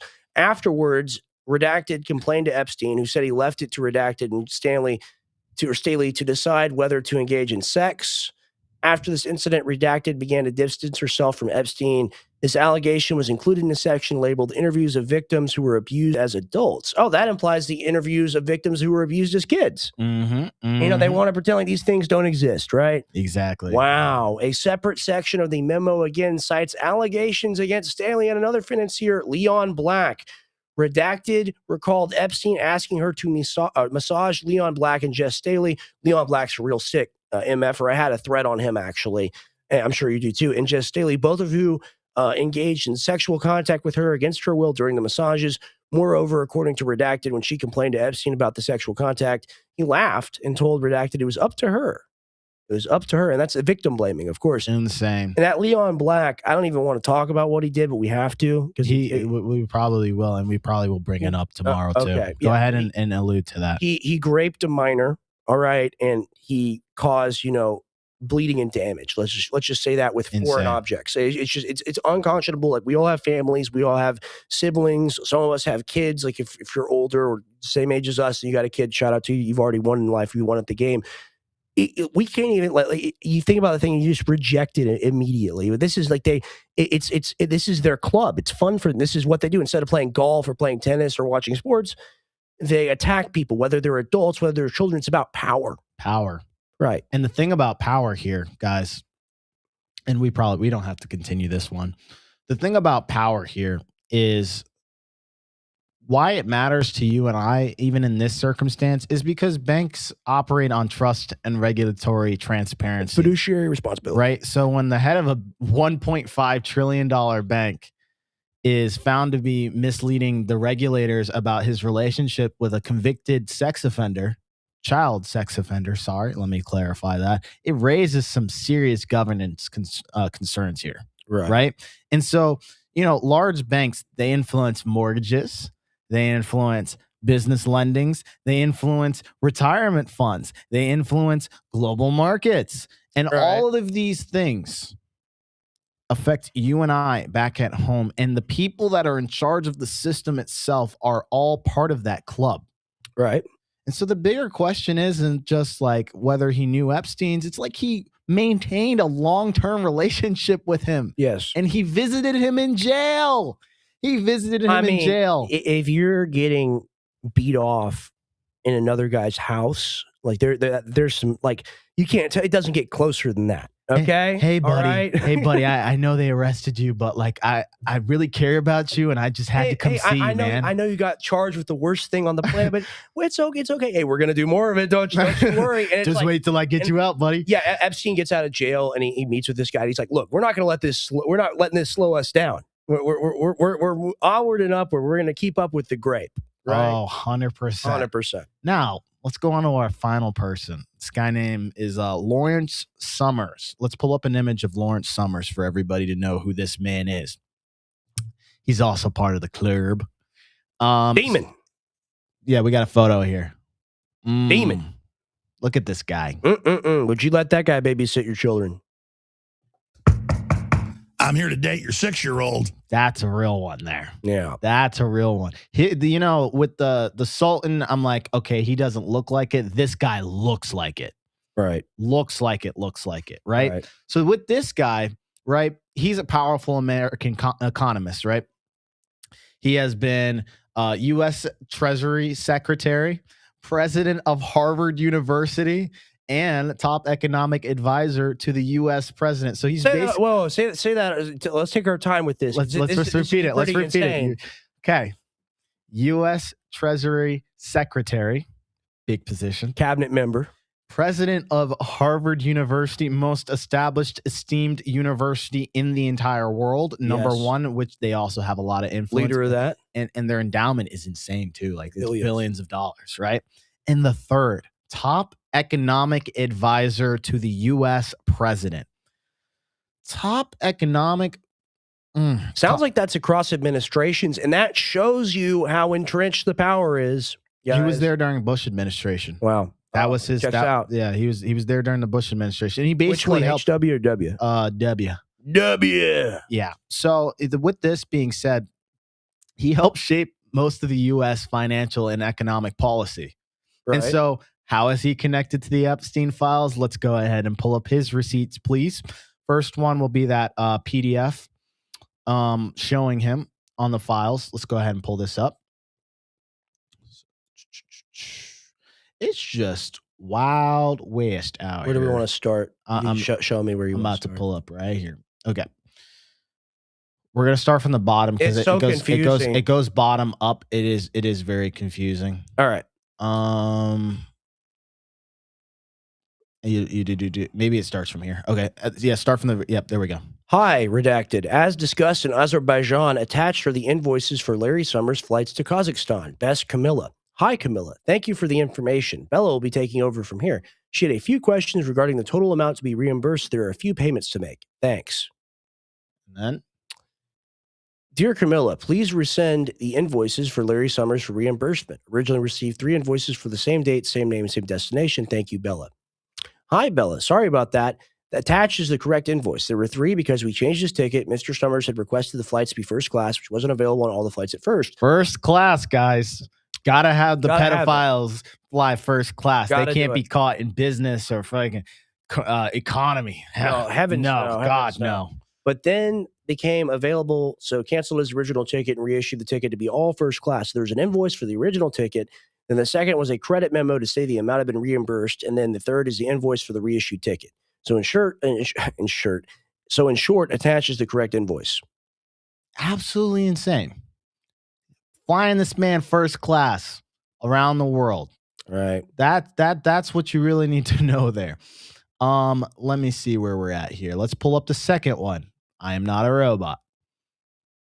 Let's look at the FYI below from Door Switch. FYI, or is there more? Are we on this? There was more on there? Yeah. Ooh, that's on me. That's on me. Let me go back. It was just showing the amounts, I think, on there. No, it's all good. We can go back to the one with the FYI. Okay. So it says, go ahead and read it from the top here. For sure. Jeffrey requested to reimburse International Peace Institute for Lawrence Summers' flight. The ticket cost is $14,000. What? Mind you, this is 2014, guys. 2014. $20,000 plane flight in today's money, or even more than that. Please confirm it is approved to reimburse from the enhanced It is approved to reimburse from enhanced education. And you see what organization he's part of? International Peace Institute. Are you kidding me? Yeah. Well, it's just like the Board of Peace now with Netanyahu. What do these acronyms and names even mean? Is there anything peaceful about these about these people? No. When they say it's like the Board of Peace, it's like the Board of like murder. You know, absolutely insane. It's real 1984. $14,000 is nothing. They wipe their ass with this amount of money. Seriously. And then if we go down to the other one, let's flip to the other one, Andrew, the one that says FYI below Door Switch, and we'll start from the bottom. Dear Larry, CS, you call me and tell me what they asked. It's a real hit piece. Thanks, Alan Dershowitz. Lawrence Summers wrote, they fact check with my press person a claim that I stayed at Jeffrey's Palm Beach house after becoming president of Harvard. We said I never stayed there. I'm sorry you're being treated unfairly. I'm sorry you've been caught. And see how compartmentalized they are as well. Mm-hmm. Go ahead and scroll up. It says, please just direct all my scheduling inquiries in my office to blank, blank, blank. Follow me at Twitter at LH. Is that Summers. account still up? Can we not saying to brigade anything, but let me see. Yeah, we got to see if this is still around. I guarantee it's gone. No, it's gone. No, it's not up. Of course he would delete it. I mean, who would keep that up? And this is when this was like Twitter time period. Right. Okay. All right, so going back up, they fact check. Oh, we read that. We read that. It's so confusing. It's so confusing. It's I like think Chinese. I think it starts like from. He says thanks, and then just start from the top here. FYI. FYI, for your information below from Dershowitz, Alan Dershowitz. I think the pain gain ratio from Asian opera is getting too high. If this is all a test and retaliation and signal, I'll stay in the game for a little while, I guess. Option value. There does not feel like a big upside. She is no longer warm and fun as she used to be. She feels hard, selfish, and using it is disruptive and risky. So I think I may say goodbye in Beijing. What is the best way? It's all code.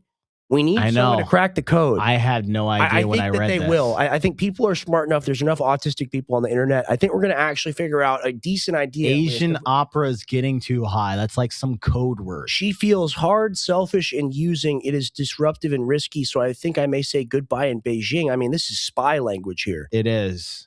Spy language. This part you can't really not interpret the right way. She's no longer warm and fun as she used to be. No other way to interpret that, right? Yeah, indeed. You could be okay. So the thing that you need to know about this guy, Summers had a relationship with Jeffrey Epstein, and it was during his time as president of Harvard. Right. And then Epstein donated money to connected Harvard programs. There was communication between the two of them, right? And then the association later became controversial after the Epstein crimes became like widely known, as we've stated before. So this is the monumental part outside the files that he was hiding. One of the biggest structural decisions to our lifetime, it was called Glass-Steagall in 1999. and it was while he was serving as U.S. Treasury Secretary. So you guys need to pay attention here because Glass-Steagall is everything about the banking industry, and it has to do everything that like impacts the average person. So how it works is after the Great Depression, the government essentially created a rule because the banking system had failed at that point. Right. They basically said that banks that hold people's savings cannot also take big Wall Street risk. Right. That's a very key thing.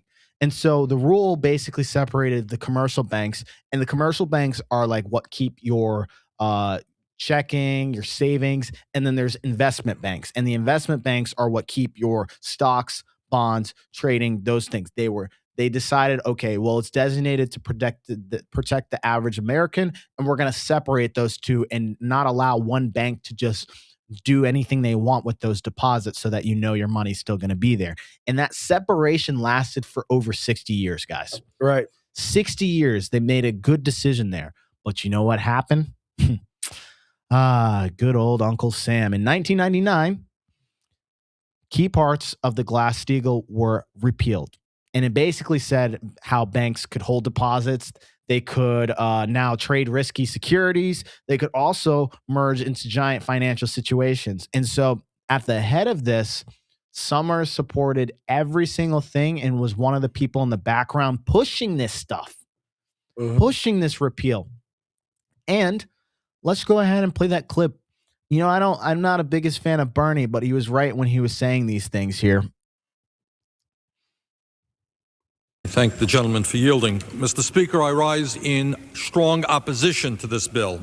I support financial modernization if modernization means more choices for consumers, more competition, greater safety and soundness, stopping unfair bank fees, and protecting consumers and underserved communities. But, Madam Speaker, I believe this legislation in its current form will do more harm than good. It will lead to fewer banks and financial service providers, increased charges and fees for individual consumers and small businesses, diminished credit for rural America, and taxpayer exposure to potential losses should a financial conglomerate fail. It will lead to more mega mergers, a small number of corporations dominating the financial service industry, and further concentration of economic power in this country. It is no secret, Madam Speaker, that bigger financial institutions lead to bigger fees, which totaled more than $18 billion last year. The U.S. Public Interest Research Group and the Federal Reserve Bank have conducted studies and confirmed that bigger banks charge larger fees. And there is no question in my mind that if this bill is passed, that process will be accelerated. This bill is, in fact, however, good for big banks. But the big banks are doing just fine without this bill. Government-insured banks earned a record $18 billion in just the first 3 months of this year, $2.1 billion more than they earned in the same period last year. At a time of increasing bank fees, increasing ATM surcharges, increasing credit card fees, increasing minimum balance requirements, it is time for the Congress to stand up for the consumers. The big banks. See, it's based, right? Yeah. And look, I don't always agree with everything with Bernie. Also, he's part of the system. He takes PAC money from healthcare, right? MTG like as well, he's the one of those guys that preaches. But like, here's the thing: I don't care if you're Democrat, Republican. What he says here is very critical. Big banks are the only ones benefiting from this, and he was fighting hard. But you know what's even more powerful than the Democrat or whoever's up there arguing? The system, right? And the system involves the guy who's at the top, which is the Treasury Secretary. And mind you, he was in other positions that allowed him to have influence in all of these systems to push it. Now, I'm not saying Lawrence Summers was the only person that was the main guy driving things. He was a very big player, guys. So you're talking about somebody who doing all these weird stuff behind scenes. And the reason why your Bank of America or your Chase can go around and just trade your money and make these risky bets, and it leads to the 2008 crisis, by the way. This is literally one of the reasons. If you look at the trail of crumbs, this is one of the reasons why the 2008 financial crisis happened. That's right. Because we allowed this all to be repealed and revoked, and we threw something away that lasted for 60 freaking years. It took us 8 years, Rex, to go back to another Great Depression almost. Well, it's the emperor is wearing new clothes, right? And over time, the U.S., once decked out in fine regalia and the royal purple and the gold and the jewels and the chains and whatever, all of it has been stripped away. And now we are a naked country, right? And the tailor was the PDF file. Was the influence networks. That's what it was. Yes. And like, that's why you have to dig up people's dirty laundry, because what other shows are talking about this right now? Right. I didn't know this stuff until I started researching. I'm like, okay, well, he's on the list. Okay, fine. But I'm like, there's something else here. Right. There's something else that these people have done prior to, before getting caught, that has an impact on me and you. And that's why I literally make the case. I'm like, why are we sitting here arguing about illegal aliens sometimes and the Jews in some certain aspects, when the guy who actually makes the monetary decision of why, like, you went and lost your job came from some Joe Schmo pedo who's just being buddy with the system? It's like, it's disgusting. Well, this is the thing, and you talk about it, and like we're going into like doomer stuff, like it's horrible, they run everything. It is what it is. Usually my realm, honestly, I'm usually the black pillar. The thing that I take the white pill out of all of this, real positive out of all of this, is we can all unite on this platform. Everything else, all of our other disagreements, they're downstream and warped and influenced by these people in a deliberate effort to keep us distracted and keep our eye off the real ball. 100%. And you know what? There was a time period where even after these files die down, where you're going to have even more turmoil and people arguing about things that don't matter. That's right. How many people know this about this guy? That's right.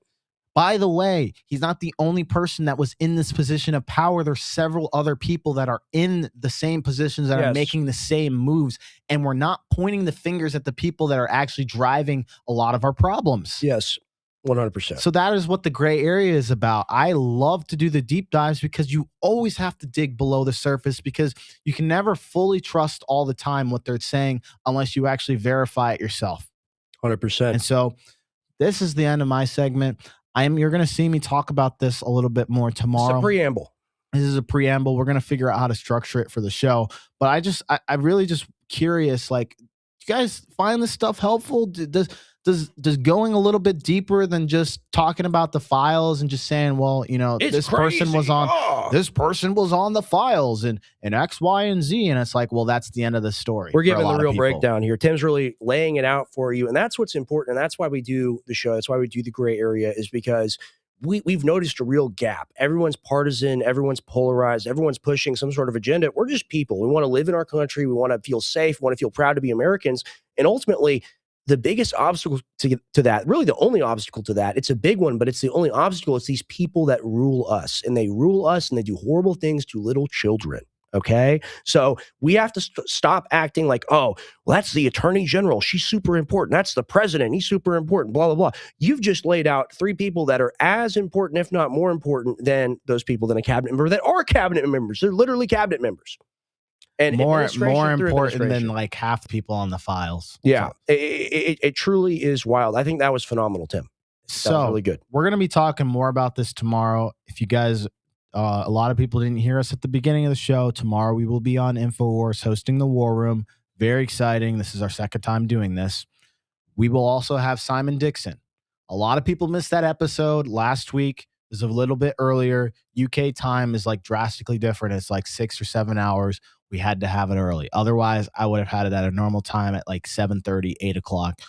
Fine. It is whatever. But now you have no excuse to miss this episode, because a lot of people said, Rex, this was one of our best episodes because of the knowledge and the information that they received. And you're not going to want to miss it. Right. And who is Simon Dixon? Simon, he's a Bitcoin phenom. He's a tech phenom. The way I can describe Simon is He's a very well invested and educated guy. And he was in the system. He started in the system. He went in through Wall Street. He learned the banking. He tried to open his own bank, the first bank in England in like 100 years outside of the system. And they wanted to change it to where they weren't doing fractional reserve banking, and they wanted to do it their way. Banks said, well, you can try to do that, but this is how it works. Right. And you're going to invest your money here, and you're going to use this system, and you're going to do this, and that's the only way we're going to certify you. So he lost hope in the financial banking system and just started uncovering more and more of the dirty laundry. And dude, he knows a lot. He really does. And like you're saying, someone that's been inside of the system, he really pivoted towards Bitcoin. Really, I think he moved the bank towards that as well. Yeah. Right. And he's a fascinating guy. He's a person. He talks about transnational capital interests. Okay. And that's what we're talking about on the show. We're doing it kind of at a mid-level. You're going to see the highest level of that conversation tomorrow on the War Room. You will not want to miss it. You need to be there 4 to 6 p.m. We're going to have him on. We're also going to be doing the deep dive. It's going to be really phenomenal. It is. And I always enjoy just any opportunity that we get to do these things. 100%. We really want to be able to like have more of these things. So as you guys give us support, as you guys are watching us, as you guys follow the gray area, I'm sure most of you guys are following, but for the very few that aren't, it means a lot to us. Right. It has a significant impact. It's a big deal. Because it's all about credibility in this marketplace. And by you guys supporting the comments, those types of things, people take us more serious. It's how we're able to line up such big guests like we can do the big guests. We can do the big shows. We can do the big information. It's only through you, the viewing public, the listeners on the show. Like, from the bottom of our hearts, we thank you every single time a person likes a post, every single time a person retweets a post, every time a person subscribes. That is nirvana for us. And even if it's just one person doing those things, that's what the show 100%. So you see my name down there. If you're watching on Rex, go follow in Tim. the bio. Go follow Trues and Tim on I X. really appreciate it. I'm almost 2,000. That's a very big milestone for me. And I appreciate every single one of you that has helped build us to this point. Gray Area is doing phenomenal. Yes. And we've put in hundreds of hours of work in the studio, talking to the camera, talking to the audience, talking to you guys. Tim has put in additional hundreds of hours into prepping the show and getting it to the high level it is today. I eat, sleep, and breathe this show, guys. With the team, with King Andrew, with King Damon, with all the new people that you've brought on to help us with things, with the elevation of production value, really with the elevation of guests and structuring and all of it. Just seriously, thank you, Tim, for really elevating the show. Thank you. I appreciate it. 100%. And I can't Give go him without a follow. I can't go without thanks for people who are actually not only just following our journey, but the guys behind the scenes, Andrew, Damon, Mario, you may be watching this. Dude, it is surreal to me. Yeah. The two of us just started here in Bin Laden's cave. Right. And there are people that believed enough in us to actually invest and help. And it just came back. We got people coming back to watch us, you know, 100%. And like, thank you. Thank you for deciding that we're worth your time, because that's a big commitment and decision to make. We always appreciate it. I think we're good. We're good. I will be upset if I don't catch you guys tomorrow. Yeah, you gotta join War Room, okay? And it's very simple. You can go on X and just look at my dad's feed or the InfoWars feed. We'll be live there. We'll be live on a number of TV and radio stations as well during that time. Yeah, no cursing. We gotta remember. I know. I did it once. Yeah, I did it once. No, I did it twice. They can do a delay, but well, they didn't even cut it out. Yeah, that's the crazy thing. Yeah, so we gotta be a little careful, but we're gonna have even more fun. You're gonna want to be there with us tomorrow. Thank you for being here tonight. Thank you, guys. Go ahead and take us off, Andrew. Thank you, guys.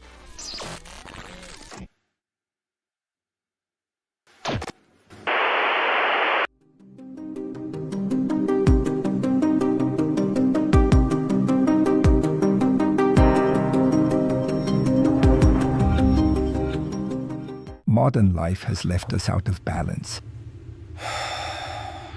Long ago it was once said, certain remedies could grant a man the vitality of a horse. For over 6,000 years, these natural remedies have been harvested and tested by generations. Why create complex formulas when nature's roots are still in our hands? Try Primal Core. Ancient remedies for modern life.